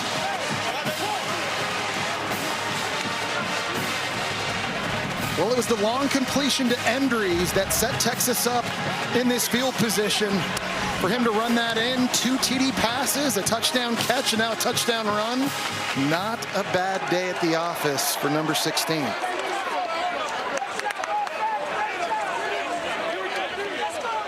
It was the big play to Endres, too, that set it up. He has 6 passes of over 25 yards today. Well, you want to get physical here. You're going with a 312-pound right guard, DJ Campbell, pulling and kicking out on Phillip Lee. Great block there. And that gives Manning an opportunity to weave his way through. You know, at 6'4", 220 pounds, he's like a big running back, essentially, down inside the 5-yard line. You can run attitude downhill runs with Arch Manning, and we talked about this earlier. This is an area of the field where they've been better with him running it. It's not turning around and handing it off. That was a great way to start this second half. Remember, they get the field goal at the end of the first half. They get the ball first in the second, march down the field, score a touchdown, and all of a sudden, it's an 11-point game. Jesse, what did we bring up earlier about how everybody here saying, oh, well, we got a home game, the 2:30 local time kick. That's what we want finally. Settle into that rhythm at home. They've won 20 straight home games when leading at the half, and they march down the field and make it an 11-point margin. And now it's 4 straight games that Arch has thrown for over 250 yards. He's coming up on 300. That has been the average the last 3 games. Well, Arkansas has had success running the football on this one. First play of the game, that's Lassiter at fullback getting an ISO block that's going to clean up for Mike Washington. He's able to run around Michael Taft. Later in the game, he asks Michael Taft, are you vegan? Here's some grass. Just lowers the boom before taking that in for a touchdown. But it's not just him. Over 100 yards rushing. Talon Green also over 50 yards rushing himself in the zone replay. You know who's not vegan? You in that order last night at Red Ash. What was that, 55 ounces? Yeah. You'll excuse it as for the table, but you were more than happy to make that order. That was meat sweats at about 3:30. Was it ever? Add on the wine. Worth every ounce. They run option, the pitch to Washington, who is chopped down. Good play by McDonald. Katie? Well, Tess, after halftime, Bobby Petrino said Arkansas has to continue to mix it up on offense, running the ball in the read option game and taking shots downfield. He said so far he's been pleased with the decisions from Talon Green. He also said on defense, we have to hit the quarterback. He said if we hit him a couple more times, I like our chances. They were unable to do so on Arch's TD run there. Well, Katie, they're going to have to throw the ball here, and they need receivers to step up. They need Raylan Sharp, number 6, and Omega Blake, number 9, to start making plays. Those two guys way too quiet in the first half. They've had spots this year, similarly against ultra-talented teams, where he has done just that. Here is 2nd and 13 as he's able to connect with Rohan Jones, but we bring it up the Texas A&M game.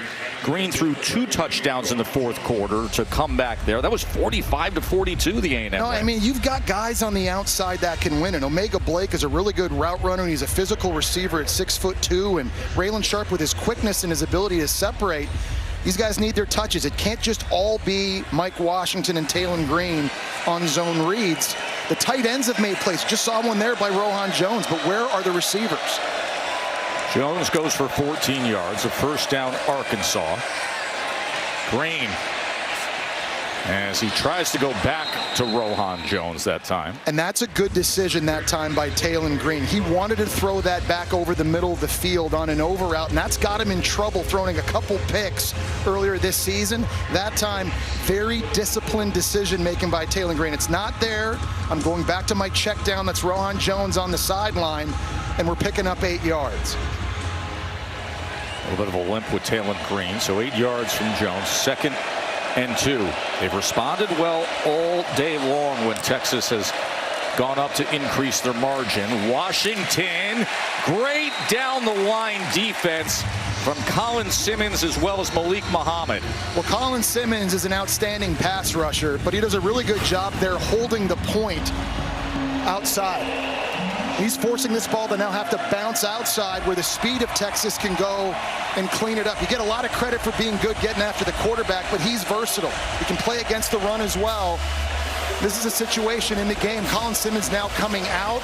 They're expecting, I think, Arkansas to run this football because they're bringing bigger bodies and D tackles in the game.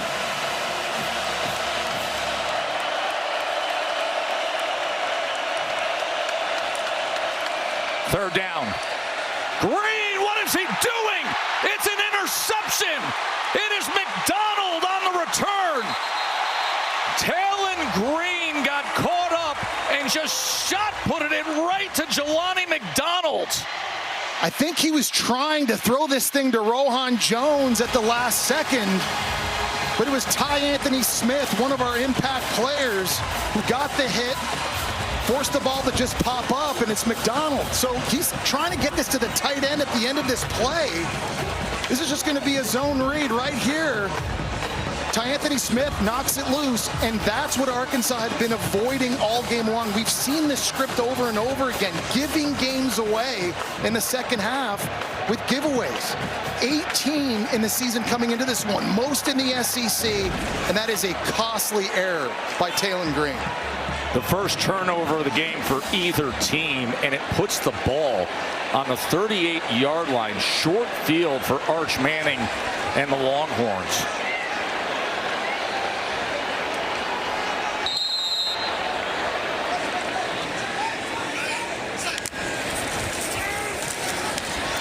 Manning, as he was under pressure. Well, you see Bobby Petrino talking to his quarterback saying, look, that's just what we can't do. We can't have those kinds of plays and those decisions in a game that's so close, where we have opportunities. And now you put the defense back on the field in a tough sudden change situation. And if Texas can score here, I mean, this blows this thing wide open.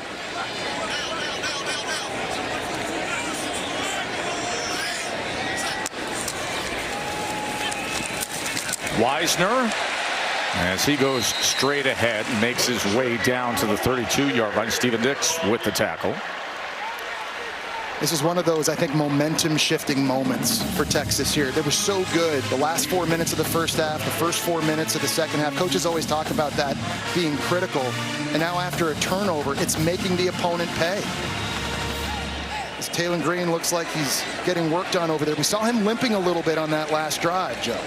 We did. Then the interception was thrown, and now a 3rd down and 3 for Arch and Texas, as Wisner is tackled by Steven Dix and Sorey, but they will move the chains. It's 1st down Longhorn. And that's a great individual effort that time, like when Travion Wisner bouncing off a tackle from Quincy Rhodes. Tough running in between the tackles. I know it's been a bit of a disappointment when you look at the production of this running back room this year for Texas, but a very nice effort there by Wisner. By the way, Ryan Niblett, the all-purpose player, is in the backfield now, motioning out.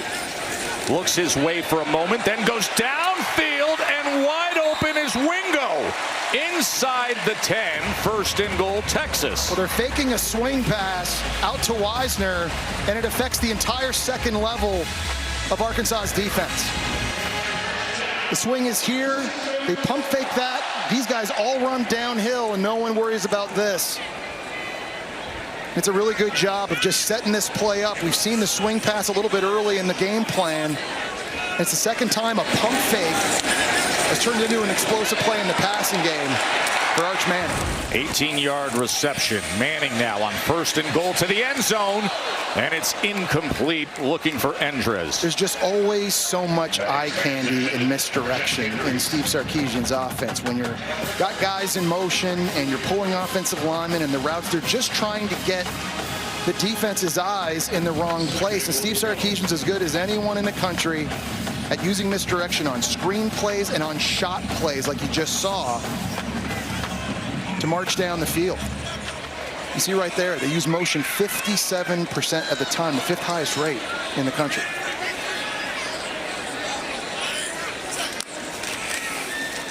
Second and goal, Wisner kept his body control for a moment, but then is tackled. It just feels like a big moment for Arkansas's defense here after the turnover.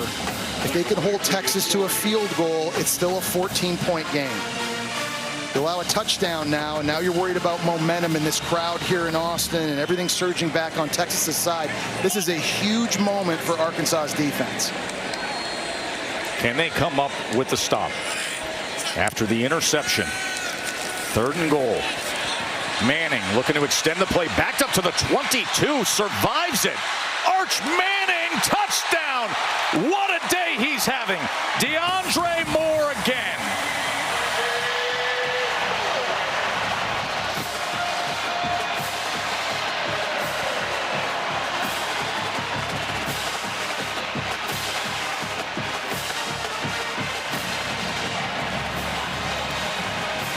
Well, he shows you his elusiveness, his decision-making, and his arm talent all in one play. He's able to break a tackle here from Xavier Rhodes, or Quincy Rhodes outside right there. Steps up, has the vision, and he threads the needle past 2 defenders of Arkansas.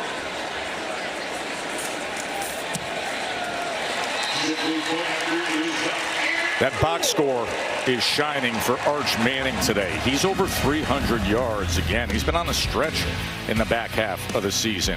His third touchdown pass of the afternoon.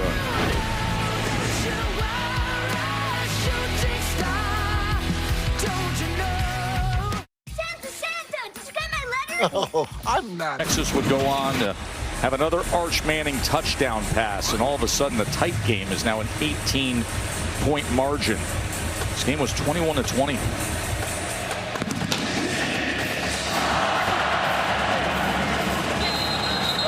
Check in with Katie. Well, Tess, Taylon Green's been grimacing in some pain on the sidelines. He's been grabbing both his hamstrings, stretching them out. Meanwhile, Bobby Petrino let him have it. He said it was an easy catch and run. What were you thinking? Backup quarterback KJ Jackson was seen warming up behind the bench. He's set to take over, guys. So KJ Jackson from Montgomery, Alabama, the redshirt freshman, Jesse. I talked to Bobby Petrino about him. He actually loves the guy. Says, listen, he's very mature for a young quarterback, and he'll have every chance to be the starter at Arkansas next year.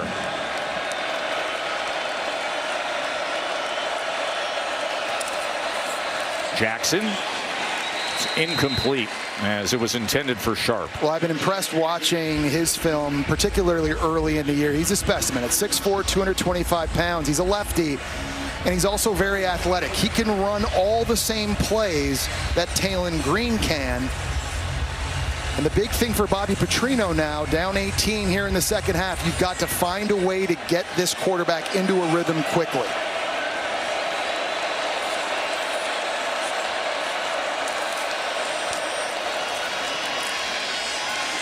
Washington can't find anything against the inside of that defense. Ethan Burke with the tackle. So now if you're Pete Kwiatkowski, the defensive coordinator for Texas, you're smelling blood in the water. You got a redshirt freshman quarterback in the game, playing on the road. You're going to take advantage of this crowd noise. Mass substitution for Texas, bringing a lot more speed, including Colin Simmons, hoping to disrupt this young quarterback and his timing. PK, the defensive coordinator, felt really confident that this team is going to pick themselves up after the loss to Georgia and play hard today. They have. 3rd and 7. Let's see what his defense offers up against the backup quarterback Jackson.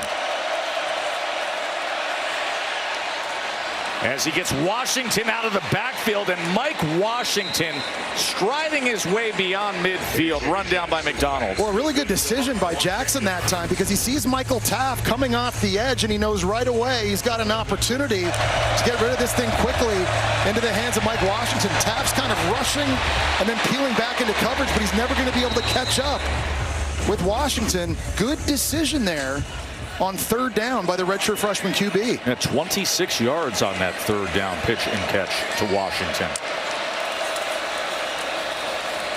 Washington can't find anything. He'll be marked down at the line of scrimmage. It's Burke again on the tackle. Now, KJ Jackson can do the zone read plays as well, just like we've seen with Taylon Green. He's got a lot of speed. He's very explosive, and when he gets into the second level, he can take it the distance. But decision-making, right? It's not just throwing the ball, but on those zone read plays as well, reading the defensive ends, reading your keys, and executing in all facets.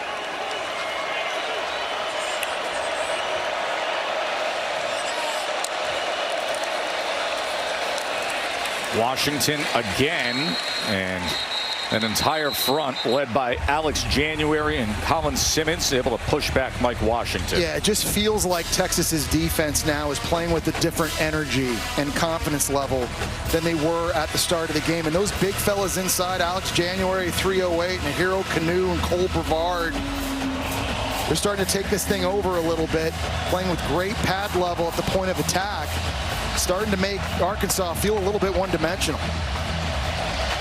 There's Brad Spence, who's filling in for Anthony Hill, the outstanding linebacker who is out injured his hand a week ago. 3rd down and 7. KJ Jackson in for Green. Jackson going to try to run for it as the pump fake Got his man in motion, the would-be tackler, and Jackson utilizes that to move ahead for a first down. Well, Texas had a bunch of guys up at the line of scrimmage that time, but they only rushed these two. Everybody else drops out, so obviously nowhere to go. If you're KJ Jackson, he just sort of buys time, flushes himself out, little pump fake, gets Brad Spence to jump. And he's able to move the chains. Two really nice plays by Jackson now on third down. 8-yard run and a first down for Arkansas.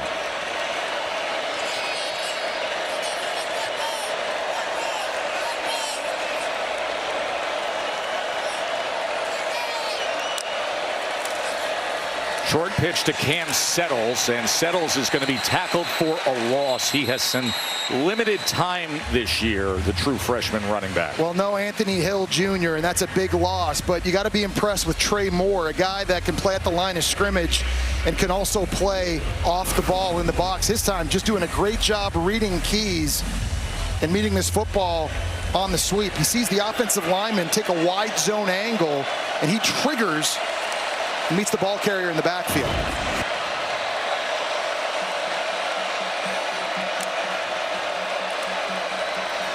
Jackson, boy, really tried to muscle that ball to Omega Blake. And it's just a catch I still think Omega Blake has to make. I know it's not perfect. I know it's coming in a tight window. You got Michael Taff at free safety bearing down on you. We've seen a couple drops from Arkansas here. It's not perfect. You got to go low, though, and be able to make that catch and secure it. Now, third and long with a Texas defense that I'm sure is not going to drop 9 like they did on the last third down. They're going to come after him. Talon Green out. KJ Jackson, the redshirt freshman, in. A loud and rocking stadium here in Austin, and 3rd and 12. And just eaten up that time was Raylan Sharp. And a flag comes down as Ty Smith came in with the hard hit.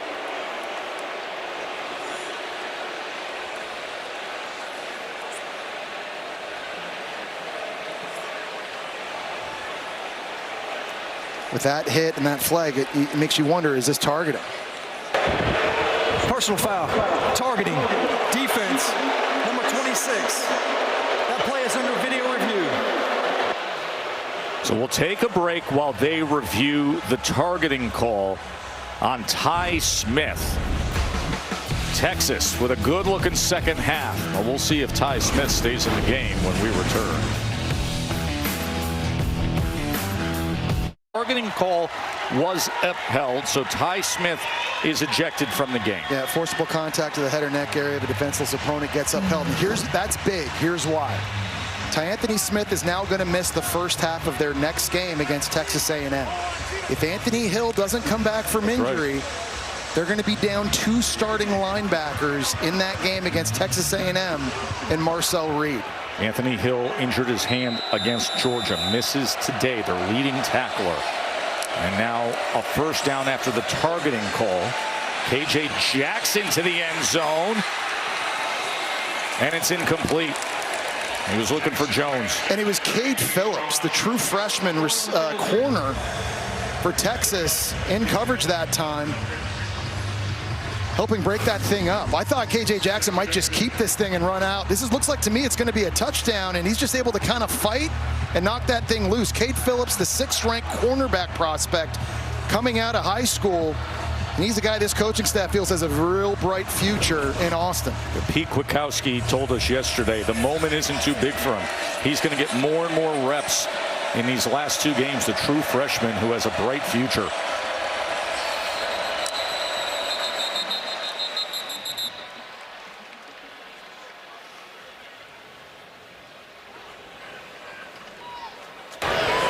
The ruling on the field of an incomplete pass is under video review. Now they want to go back and take a look at this.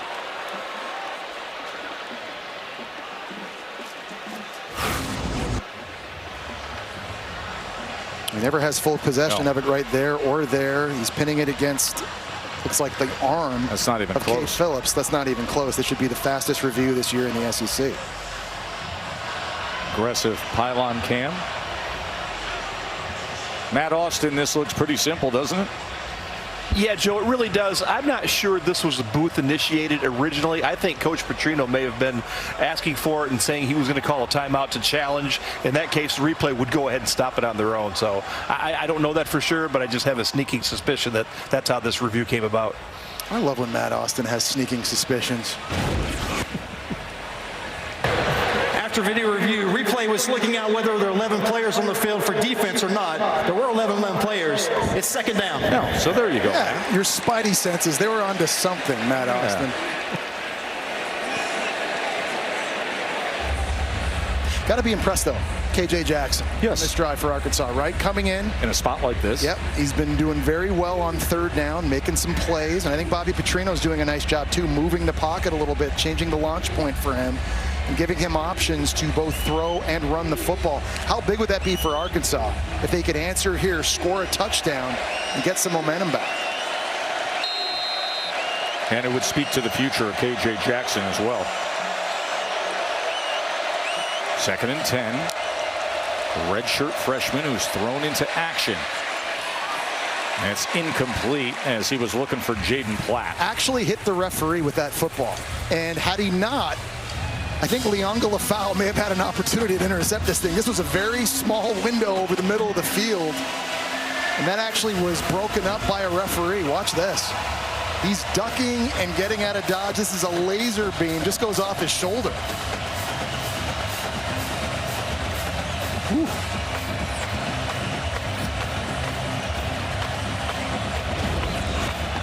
So now it's 3rd and 10 for the young quarterback KJ Jackson.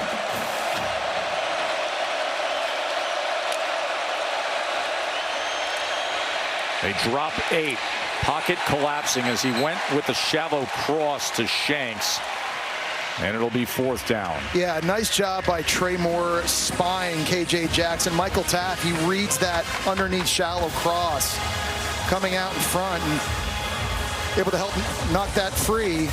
Now setting up a field goal attempt for Bobby Petrino, but Taft is here. He's flying downhill as soon as he reads this. He's hunting anything in breaking over the middle of the field, and just a great job triggering and knocking that thing free. And I think the decision here for Bobby Petrino, we kick this field goal, it's still a 2-possession game. Starzyk has had a good day. He's made from 51 and 33. And he punches that right through. So a couple minutes to play here in the 3rd quarter. And it's a 15-point game. 17th ranked Texas on top.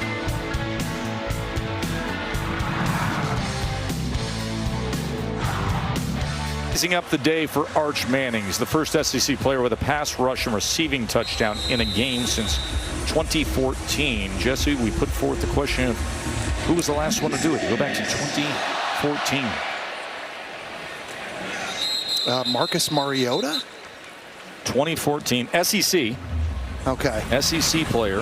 Here are Arch's last 2 touchdowns as you think about that. Yeah, pretty good. This is a big play down in the red zone, obviously on a power run, following DJ Campbell, and then this really is the play of the day.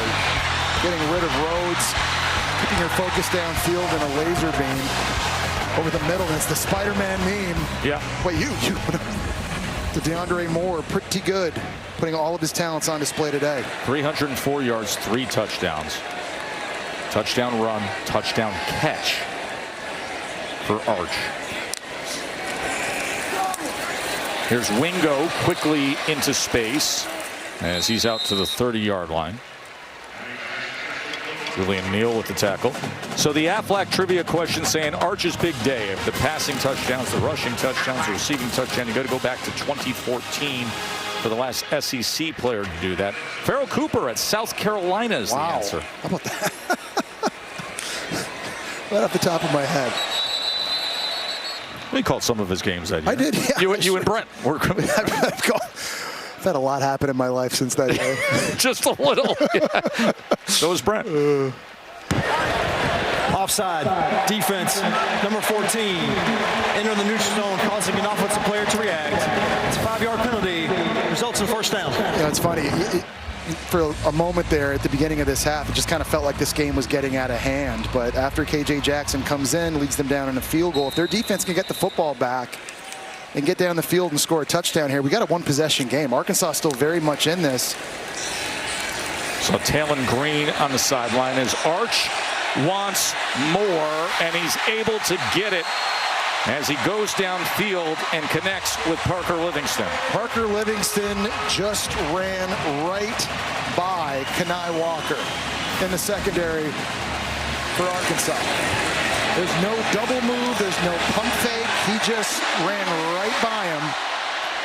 Did a nice job adjusting to the ball, catching it on his left shoulder, not easy, and securing it. How many big plays has Texas made throwing it deep down the field? 50-yard reception by Livingston. Incomplete. Looking for injuries. Well, and I talked earlier about how I thought the biggest positional advantage was Texas's receivers against this secondary. For Arkansas, these guys all year long, they've been getting run by, there have been pass interferences, they're dropping interceptions.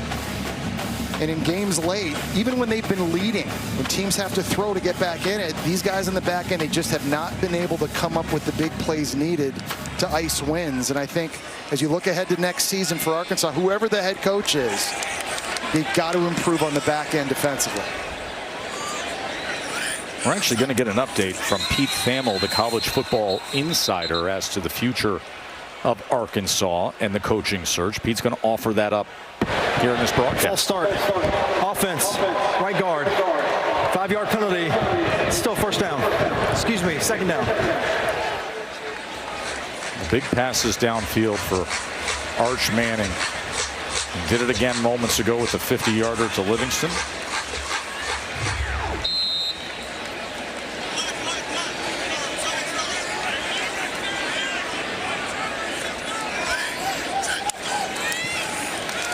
There's Manning on 2nd and 15. Andres was on a shallow cross. It went a little high. Livingston was at the next level. It'll be 3rd down. Well, Arch has had a pretty good day throwing it deep down the field. You look at completions of 40-plus air yards. In the first 10 games, only 2. He's had 3 today. You got to give the receivers credit, but Joe, we also have to give the offensive line tons of credit. We've talked about this new starting 5 lineup. The pockets have been cleaner now in the last 3 games, and they've become a lot more explosive throwing it down the field. Career high 359 yards to this point for Arch Manning. 3rd down.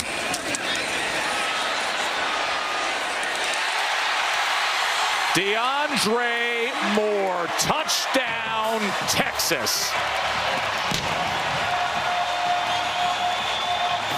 That is 3 receiving touchdowns for Moore and 4 for Arch Manning.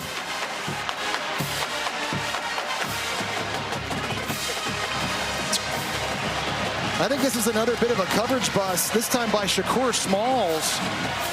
Number 19 for Arkansas, he just got completely lost on the back end. We talked about how the secondary has had issues all season. There was a perfect example of it there on that coverage bust, leading to the Texas score.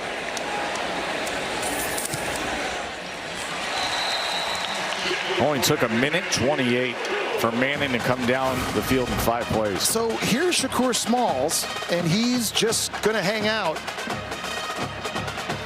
And he's in zone coverage, and it looks at first like he's going to break outside here with DeAndre Moore, and then he just kind of loses him, and he's looking inside, and he's not there, and then he's late, and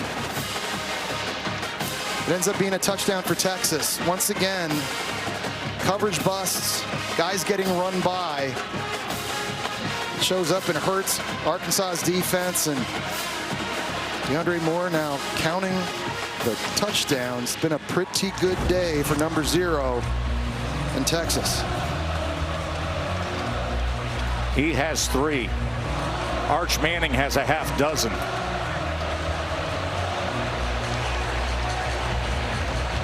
Four passing touchdowns, the rushing touchdown, the receiving touchdown. 3rd quarter and it's 45-23. A career high 379 passing yards for Arch, and we're still in the 3rd quarter.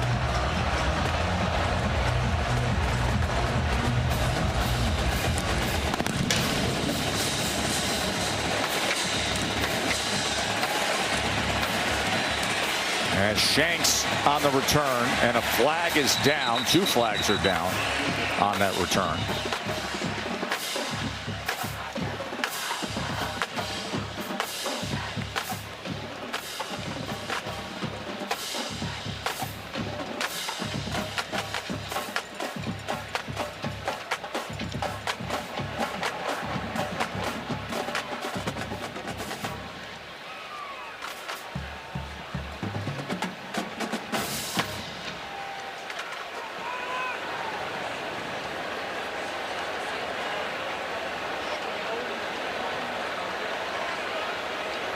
Well, what a day for Manning, huh, Jess? It's been pretty impressive. Got off to a really fast start, but I think you've seen a lot of the ability and why people were so excited at the start of the season. Just what he can do physically, but you know, he's got a lot of things that you simply can't coach, and it's been a lot of fun kind of watching him develop and grow in these last 8 games. He's getting better and better and better, and he's shown his toughness this year, Joe, not just physically, but I think mentally as well.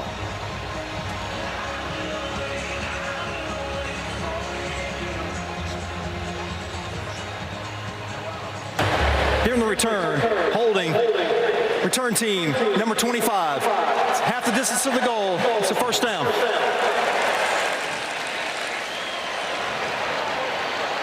Remember, coming up tonight right here on ABC, it's Tennessee, number 20, at Florida. And Jesse, Tennessee, they've lost 10 in a row in Gainesville. Number 20 in the country, 7 wins. Florida, you reverse that, they're 3-7, so a great chance for Tennessee to snap that streak at Florida. No question, and they know they're going to get Florida's best. Obviously, it's been a very disappointing season in Gainesville, but this is the type of rivalry game. If you're a Gator fan, if you win this thing, it does take the sting off of this year just a little bit heading into next season.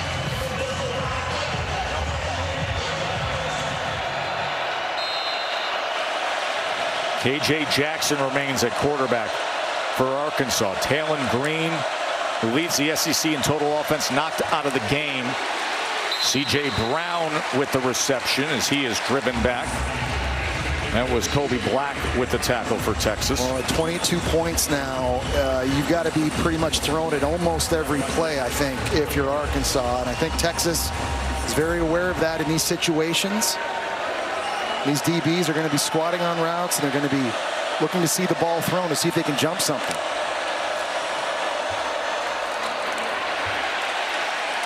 As Jackson is taken down near that line to gain by Trey Moore. The young backup quarterback thrown into the fire here in Austin. Texas in complete control. The SEC on ABC, presented by Burger King, returns after this message and a word from our ABC stations. Football on Prime is back this week as NFC heavyweights collide. Touchdown! Come on, baby! The Bears. Are you kidding me with this catch? The Eagles. Thinking to grab it into the end zone. Friday is Black Friday football. Kickoff at 3 p.m. Eastern. Pre-game at 1:30 p.m. Only on Prime. After an unforgettable, record-breaking season, it all comes down to this. It's the can't-miss finale of Dancing with the Stars. This is game on. Who will win the Len Goodman Mirrorball Trophy? That was insane! Watch and vote live for your favorite couple to win it all. This ballroom is officially on fire! Dancing with the Stars, the finale, live Tuesday on ABC and Disney+, next day on Hulu. Texas is up 45-23, and that was the intensity of Arch Manning as they head to the fourth quarter, which was a point of emphasis that Coach Sark spoke to us yesterday about, Katie. Well, Tess, left tackle Trevor Goosby said it best. He said, look back at the Florida game. We let Arch get sacked 6 times. He didn't pass blame. He went to work, bounced back the next week, and played great against OU. He's resilient. Goosby said that's a guy you want to block for. And Steve Sarkisian said Arch has not missed a single practice, a single rep this season. His toughness has garnered him so much respect within the locker room, and you saw it there. Did you ever? Incredible day he's having. As we start this fourth quarter, KJ Jackson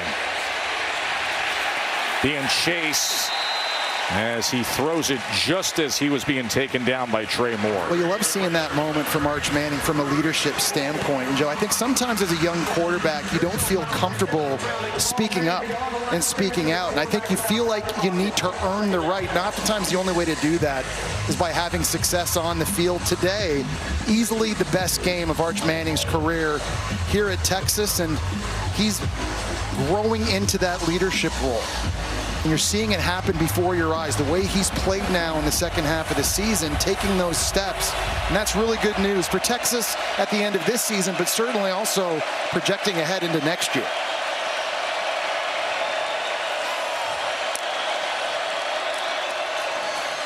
Jackson on 2nd and 10. Good catchable ball easily into the arms of a wide open Rohan Jones. There's another play where they sneak Rohan Jones out of the backfield. He's a tight end, but sometimes they'll line him up at fullback right here, and he just kind of weaves his way out, and nobody sees him. He runs right by the linebacker, and it's a nice touch pass by KJ Jackson for another explosive.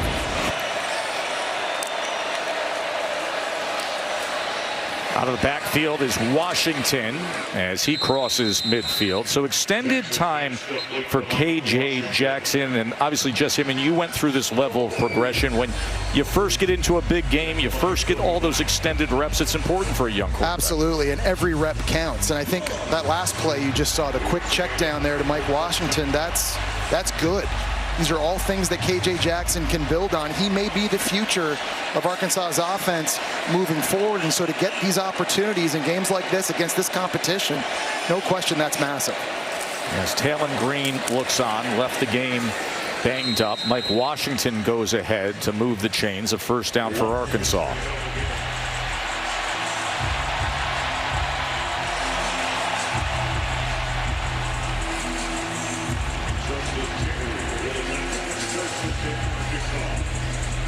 We talked about all the close games that Arkansas has had this year. 7 single-digit losses, the most in a season in SEC history. And now here in the fourth quarter, they catch Texas on a day when Arch Manning has looked his absolute best. Again, Washington out of the backfield, but he had to turn around, and with that, it gave some time to the defense and Cade Phillips to close on him. You know, it's amazing. Texas has lost 23 guys to the NFL draft in the last 2 years. It's the second most ever during a stretch like that. And the job Steve Sarkisian has done and this coaching staff of bringing in talent. You see Cade Phillips, a true freshman, making a big play there. 4 straight top 5 recruiting classes out of the high school level, and that's how you reload. You see some of the massive humans down on the sidelines today. Today is one of their biggest recruiting weekends. They've had a funny schedule, so there haven't been a lot of home games mid-afternoon to have that opportunity. Jackson, that was nearly intercepted that time as Grayson Littlejohn, one of those players in those recruiting classes you speak of. And you want to talk about a guy getting thrown into the fire. First game of the year, here Grayson Littleton, we're going to go up to Ohio State and you have to cover Jeremiah Smith in the slot. And he did it and actually matched up and made plays. On 2 plays now, you're seeing Cade Phillips and Grayson Littleton and the talent that Texas has in the back end. Did a really good job recruiting there and replacing Jahdae Barron, the Thorpe Award winner last year. Some of these young guys, man, it's impressive. Yeah, Littleton was a 4-star recruit out of Tampa. Washington on 3rd and 8 as he was tackled. And again, it's Cade Phillips, a really good-looking true freshman. He was a 5-star recruit. It's unbelievable. The 6th-ranked corner coming out. And this is a really good play by KJ Jackson. He sees the pressure coming off the outside, and he has to throw this thing hot right now to Mike Washington. He does that. But the job of Cade Phillips to beat the right tackle to the ball and make a stop in space, now setting up 4th and 8.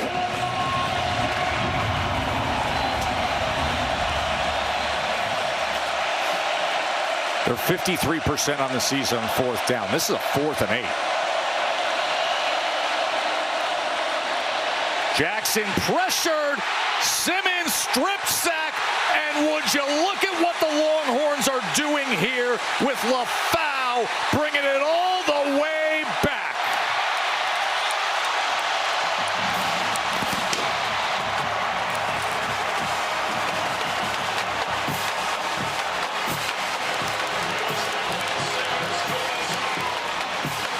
Well, you knew it was only going to be a matter of time for Colin Simmons coming off the right side of the formation, working against the Marion Harris. It's dangerous trying to block him with just one tackle. And he makes them pay, forcing the fumble. And what a great job by LaFau, finding the convoy and taking it home. Lianga LaFau with the fumble return touchdown after Colin Simmons did it again. He is a dynamic pass rusher and disruptor and game changer. And that is what he did right there, creating the first defensive touchdown this year for Texas.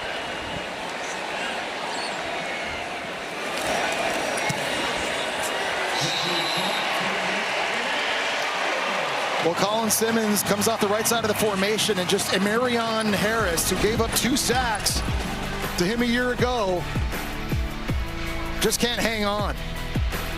When this ball comes free, it just goes right into the hands of LaFau, and I thought receiver C.J. Brown might get a tackle right there. Then he got the big fellas out in front on the convoy. Great job finding open field.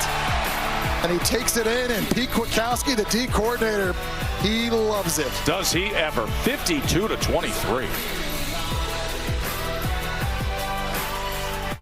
I get it. It's hard to change. Me? Down. And everybody is coming out of that third loss by Texas saying, okay, so what has to happen here if you're Texas? Well, obviously, you got to have the win today and then circle the big one. You got to upset number 3 undefeated A&M. And then you need a little bit of chaos. You need the others ahead of you to catch losses. By the way, USC is losing by 2 touchdowns to Oregon. And then that needle in the haystack of the college football playoff, well, maybe, just maybe you find the needle in the haystack with 3 losses. But it is a tough spot for Texas against a very difficult schedule that they've had.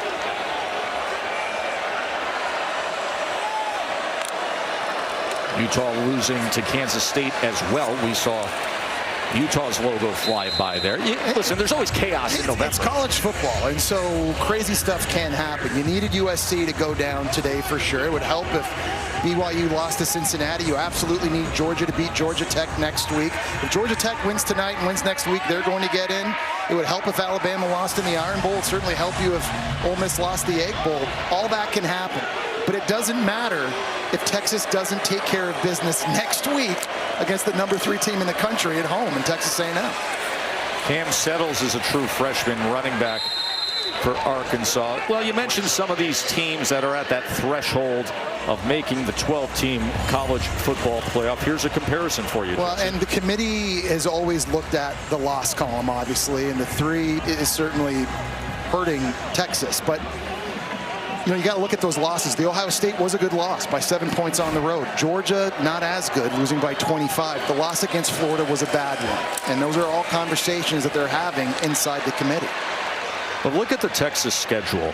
You're playing a top 5 Ohio State team, a top 10 Oklahoma team. Vanderbilt was top 10 when they played them. You beat Oklahoma, Georgia, number 5 in the country, and next week, undefeated rivalry with Texas A&M. No question. Think about that schedule with those top 10 opponents. If you were to beat, Oklahoma and Vanderbilt and Texas A&M in terms of strength of schedule, that's pretty good. Here's Blake on the slant, and that's out to midfield. Look at the full schedule here, Jesse. I'll give you another perspective, too, though. They beat Kentucky and Mississippi State in overtime. Yes, I understand. So the margin for this team being a 3-loss team or a 5-loss team is pretty thin. And I'm just providing perspective on what the committee, what some of those discussions may be, and why Texas is ranked where they are right now. Jackson, as that was incomplete. He was trying to connect with Blake again. We got a flag down at the 31-yard line. Prior to the pass, holding, defense, number 27, 10-yard penalty, automatic first down.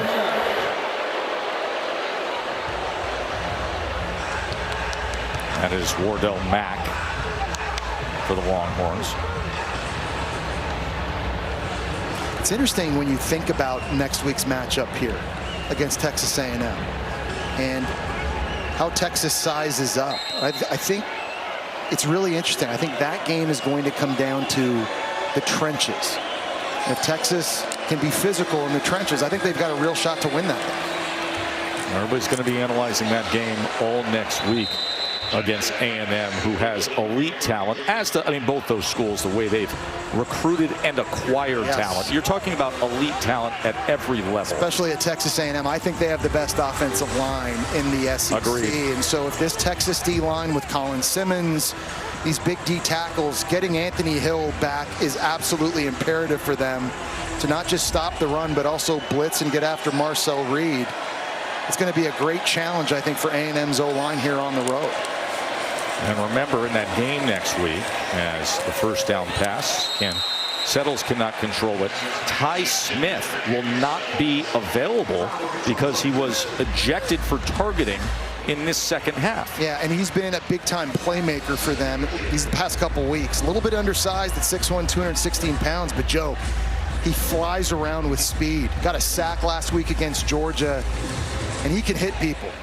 I mean, he is a physical presence in the second level of Texas's defense, and that already is a massive loss for them in the first half of that game. Yeah, Pete Kwiatkowski, the D-core, told us he's so fast, so smart, knows the defense inside and out. And with Hill out, you have to have that kind of a guy. There's a completion to Blake as the redshirt freshman K.J. Jackson has been growing up on the spot here in Austin. And he's been battling. He's been in some tough situations and some third downs against a very talented defense. And he stepped up. I've been impressed with him so far, making good decisions, taking care of the football, outside of course, that fumble on the strip sack by Simmons. That is Cam Settles going ahead for the first down. And this is indicative of exactly what Bobby Petrino told us the other day about a team that, even with the record, even with the season they're having, they're still always fighting, always giving an effort. They're sitting here winless in the SEC, 2 wins on the season. Texas having punched them right in the face in this second half, and they're still battling, stringing together a long drive.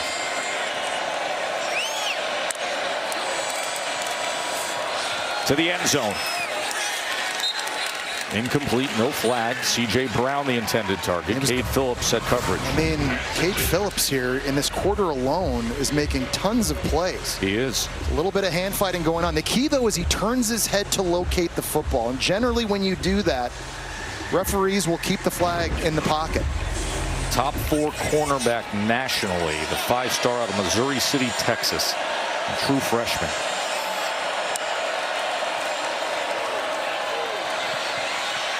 Jackson trying to extend the play as stays on his feet and dives into the end zone. Great athleticism and awareness by K.J. Jackson. This is what I was talking about earlier. He's a physical specimen, 6'4", 225, and he's able to avoid Umozolo in the pocket at first, step up. Nothing open downfield. He runs right by Trey Moore. He breaks another tackle by Umozolo right there. Is able to get in the end zone. Whoever the next head coach for Arkansas is, after what you've seen here in the second half from K.J. Jackson, the future still looks pretty bright offensively. They're able to keep him. Starzyk adds the extra point, but that is the talk around the program, that many feel if everything stays the course, it would be his team starting in 2026.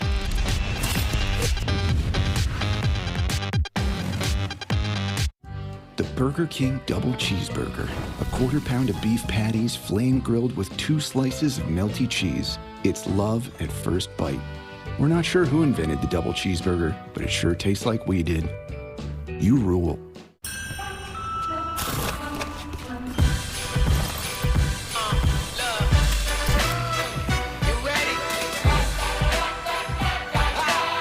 So hear the drums drumming, all your friends humming. Yeah, it's a good time coming. Everything you wanted, it's right here, y'all. Everything you needed, it's right here, y'all. We got the tunes bumping, got the kids It's a good time coming.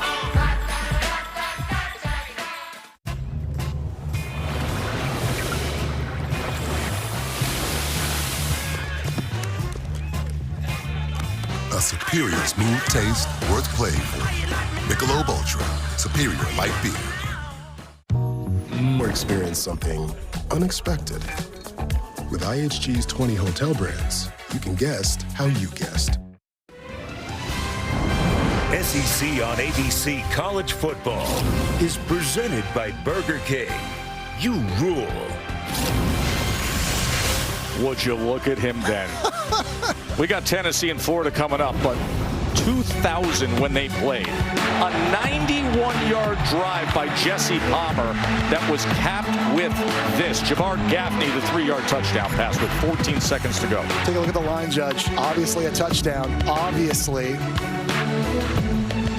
A lot of creatine back in 2000. You were looking. A lot of phosphagen. Here's the thing.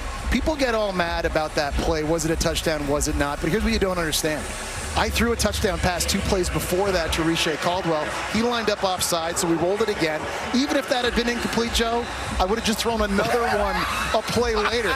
It was inevitably going to happen. The better team won. So that is coming up on ABC, the great rivalry, Tennessee and Florida. A lot of people asking about the Arkansas coaching search. What do you have, Pete Thamel? Thanks, Joe. The latest on the Arkansas search today is it appears to be coming to a culmination in the near future. I've been told to expect some resolution in the upcoming days, and sources have told me there's 4 names that have been linked to this search the most. USF's Alex Golish, Memphis's Ryan Silverfield, North Texas's Eric Morris, and Alabama defensive coordinator Kane Womack. Look for some resolution in the near future for the next Hog coach.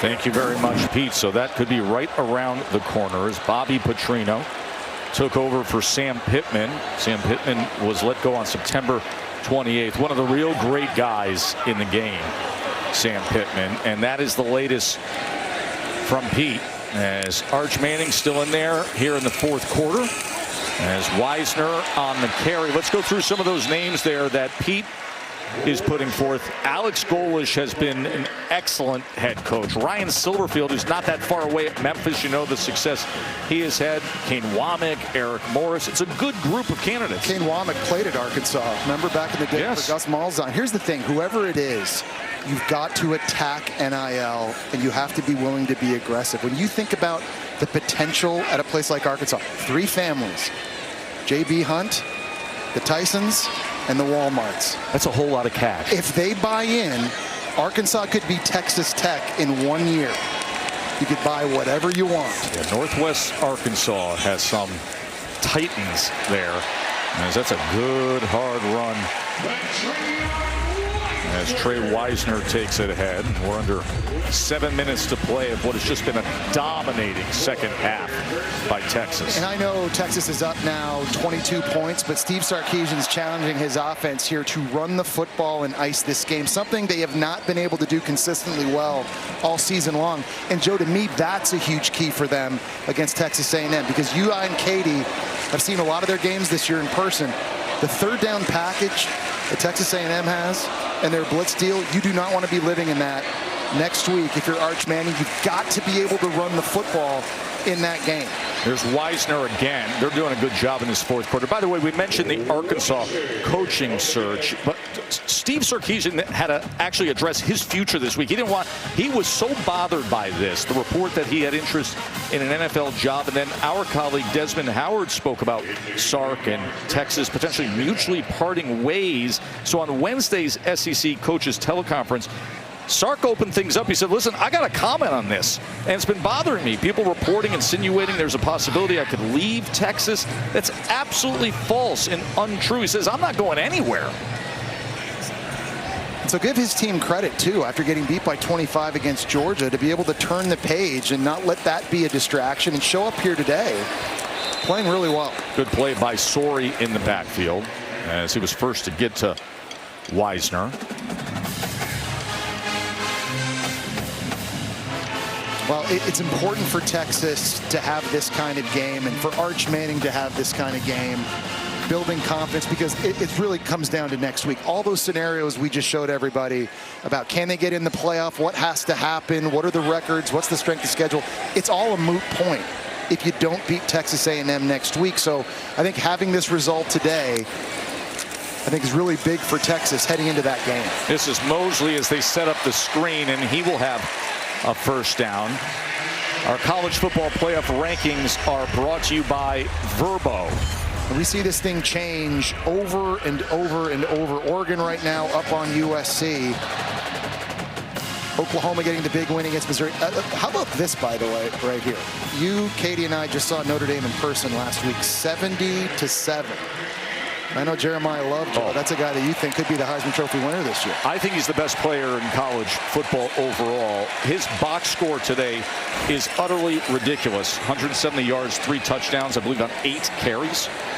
Matthew Caldwell has come into the game at quarterback, and Christian Clark is playing running back as he is tackled for a loss. So Arch Manning's day is over, and it was spectacular. A career-high 389 yards passing, 4 passing touchdowns, a rushing touchdown, a receiving touchdown, 6 total touchdowns, Jesse. Yeah, and I think some of the independent variables too, changing protections at the line of scrimmage, making sure the offense was in a good spot. We saw that leadership moment, rallying his team at the start of the 4th quarter as well.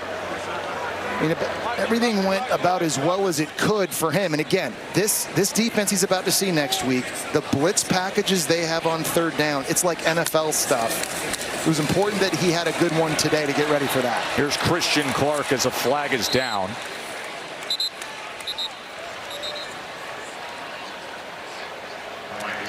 Remember, next week it is Texas A&M. Holding. Right Offense. here. Number 83. 10-yard penalty. Remains 2nd down. And it's still a 4-way race. You know, A&M, I know they're number 3 in the country undefeated, but you got A&M and Alabama and Georgia and Ole Miss. Obviously, A&M, they're in the prime position to secure their spot in the SEC championship game. If Alabama wins against Auburn, they're in. Georgia, they could use a 3-way tiebreaker, as could Ole Miss. Ole Miss, strangely, sitting there with 1 loss, not playing in the SEC championship game, could benefit them greatly. Yeah, it's interesting when you look at this. If you had 3 teams finish at 7-1, the tiebreaker, because all 3 didn't play each other, would be strength of schedule. And I think Alabama right now in the driver's seat for that, obviously with some games to play that could change those factors. But yeah, if you're Ole Miss, you're right, Joe. I mean, win the Egg Bowl next week, you're in. With a great seed and hosting a 1st-round playoff game. Christian Clark, the ball carrier. So the games that will decide the SEC championship, these are the key games remaining. And they're rivalry games. So you can take records and you can take statistics and you can throw all that stuff out. Alabama, I believe, could lose at Auburn. Auburn's defense is absolutely fantastic. Listen, I know Auburn's had a choppy year and everything happening, the coaching change and the struggles on offense, changing quarterback and all that. If you've ever been around the Iron Bowl, you just know. You've called the Iron Bowl. Yeah, I've called it. You just know. And I've called a bunch of Egg Bowls too. And Mississippi State is a very good team. Ask Texas about that. Having called the Egg Bowl myself, I would tell you the loudest and arguably most underrated rivalry in all of college football. The 2-minute timeout on the best day that Arch Manning has had in college football. 6 total touchdowns.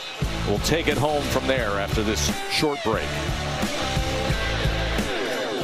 Day for Arch Manning. Yes. Career highs, 6 total touchdowns, Jesse. Started fast, leading this offense on 3 TDs on their first 3 drives. This one to DeAndre Moore in the opening drive. Coverage bust on the back end here. Parker Livingston secures this one. How about the trick play down inside the 5-yard line, dialed up by Steve Sarkisian. Parker Livingston doesn't make it easy on him, but he makes a nice catch, and then good tough running in between the tackles, becoming the first SEC player to throw for a touchdown, catch a touchdown, run for a touchdown in the same game since 2014. We had a great visit with him yesterday, and we talked about the beginning of the year, all the criticism, all the attention, all the hype compared to the back end of the year when he's been delivering. He said, you know, I think going through the tough times is really important. He paused, turned to us, and he says, even though it really sucks, hey, it didn't suck today, did it? Look at those numbers. No, this is a banner day, no question, and one to build off of. And knowing Arch Manning, he'll keep challenging himself, keep pushing himself to be even better next week in what will be their biggest game of the year. The officials actually put time back on the clock. The clock had run down, and the officials put time back on the clock, even though we stepped away for what was the full 2-minute TV timeout. Took that, and yet we have 2:06 left. Tennessee and Florida coming up. Remember, Tennessee has had all these struggles playing down there in Gainesville, and now here they are in prime time, top 20 team in the Swamp.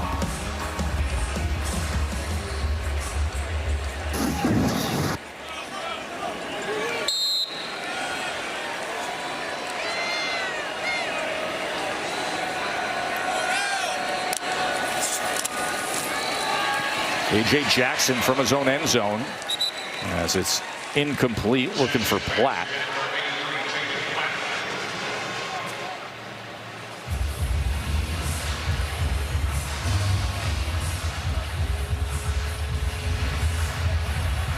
A.J. Jackson from Montgomery, Alabama, came into the game when Talon Green was injured in this second half. Green, who leads the SEC in total offense. Jackson came down, showed some guts, and leading the team down the field for a touchdown drive. He had a touchdown run as he connects with Sharp here. I know everybody wants another 2-minute timeout, so we're going to do top 20 Vols down in Gainesville, trying to snap that losing streak they've had through the years to the Gators, as we're wrapping up things here in Austin. Texas has been rolling all second half against Arkansas, and a massive day for Arch Manning. You can still hear the roar. The party's been going on here in Austin, as that's complete to C.J. Brown. Well, we were so entertained during the break by my man here. Yeah, somebody stole Todd Blackledge's sports coat. That is a 58 double XL long. You know, he's going to be blowing up our phones any second now. It doesn't even work for us anymore. Blackledge does not have that rhythm either. I'll say that confidently. It's a compliment. Rohan Jones, excellent tight end for a first down. You like the stash there? K.J. Jackson, a redshirt freshman, who has fought hard here in this second half.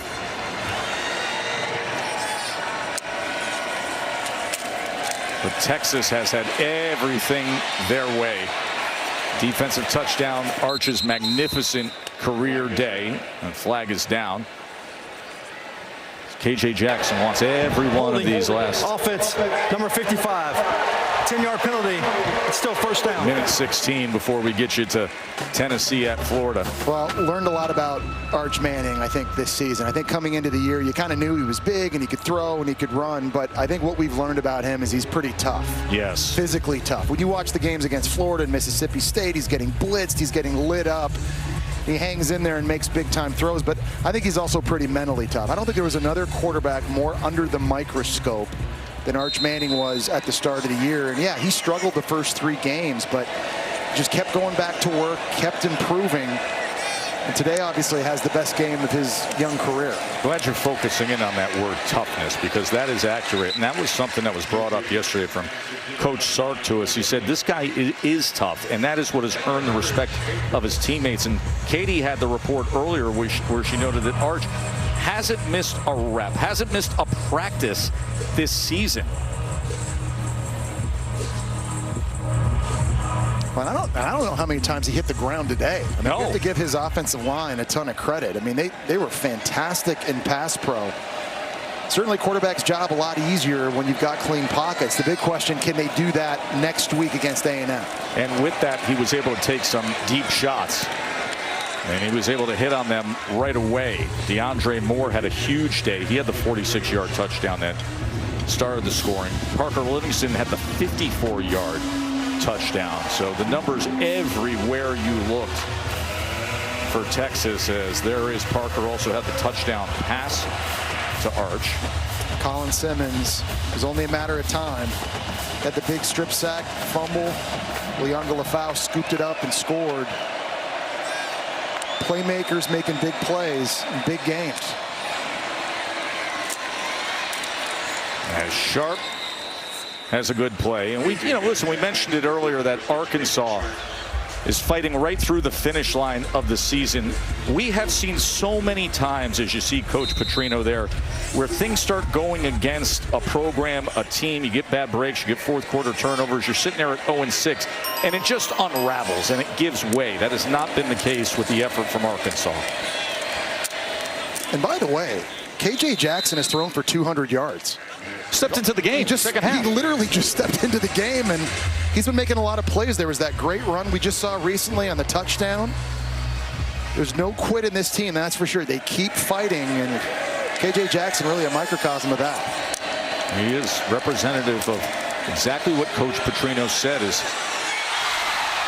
nearly a great play made by Phillips, who pushed away to get space on C.J. Brown. that was a very obvious push right in front of the referee.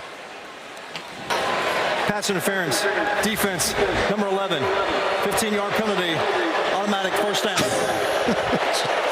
He just pushed C.J. Brown out of the club to get the opportunity at this interception. Very talented young player. We've seen him and Littleton, these guys making plays. We've got a lot of good young ones on defense.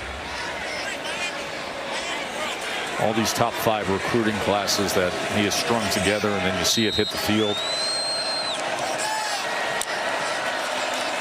KJ Jackson trying to finish strong, and they do with a touchdown to Jaden Platt with 16 seconds remaining. Then, to your point, here's a young man who steps in, gets his first extended time in a tough spot against a good, talented Texas team. And in the second half, he has over 200 yards and a touchdown pass. And he never flinches. I mean, he's got another true freshman, Elijah Barnes, at linebacker, breathing down his neck on a blitz. And he just shows tremendous poise, staying in the pocket, a nice accurate throw to Jaden Platt. Gets Arkansas back on the scoreboard. And again, these are all coachable moments and things that this young man is going to build upon for his career moving forward with Arkansas. 52-37. This is a storied rivalry. Has so many great moments of history throughout it. Of course, everybody will talk about the 1969 game of the century when President Nixon took the helicopter to the game and declared Texas the national champions. And in the great history of this rivalry, Texas 52 points, second most points scored in the rivalry. They scored 54 once against Arkansas. Jesse, that was all the way back in 1894. Yeah, no kidding. I mean, these rivalry games are special, and to me, it's what makes the sport so special. And even though some of these rivalries go away for a bit with conference realignment, that's been a new reality in the sport here, certainly in the past couple decades. But when they get renewed, it is fun. I think for you and me and Katie to go back when we do our research getting ready for these games, to kind of educate ourselves a little bit on how special some of these games are and what they mean to the fans. Of course, the old Southwest Conference was where these teams played. Arkansas was in the Southwest Conference until they left for the SEC in '91. And then Texas, of course, was there until the end of the conference in '96. And now the big news that happened a few years ago with Texas coming to the SEC to make it the most loaded conference in college football. And they played that year in 2021. Arkansas got the best of them. And now we got Starzik lining up for the onside kick. So Arkansas wants every single second against Texas to be as competitive as possible as this harmlessly goes out of bounds.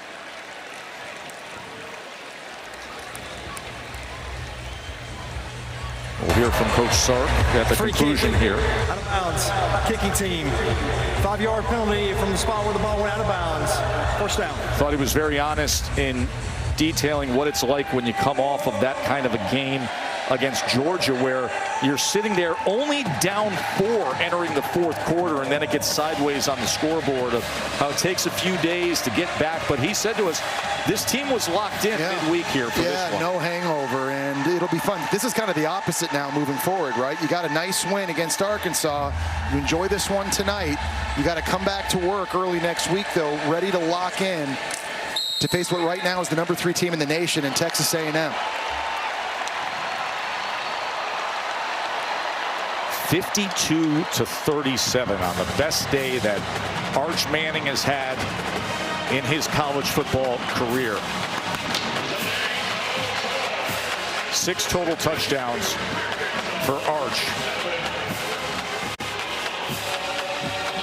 Katie? Thanks, Tess. Sark, that was a dominant second half performance in all 3 phases. What impressed you most about your team's play today? Well, I think it was their ability to bounce back from last week. The season's not done. You know, we had 2 weeks to go, and you never know what can happen. And we had to take care of this one to get ready for next Friday night. So just proud of our guys preparing and coming out and competing tonight the way they did. Arch was fantastic. He did it all. He had to stretch for that touchdown catch. What did you make of his day? Well, I thought when we had some shots down the field, he took them, trusted his receivers, he used his legs and avoided some sacks to create some plays. He's a really versatile guy, and we saw a lot of his versatility today.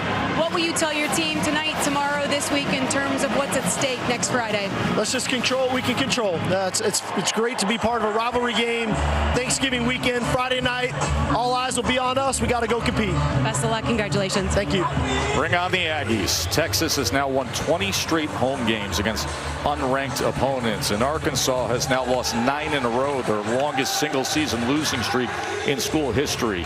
For Katie and Jesse, I'm Joe Tessitore, inviting you to enjoy the rest of your night, Tennessee and Florida Plus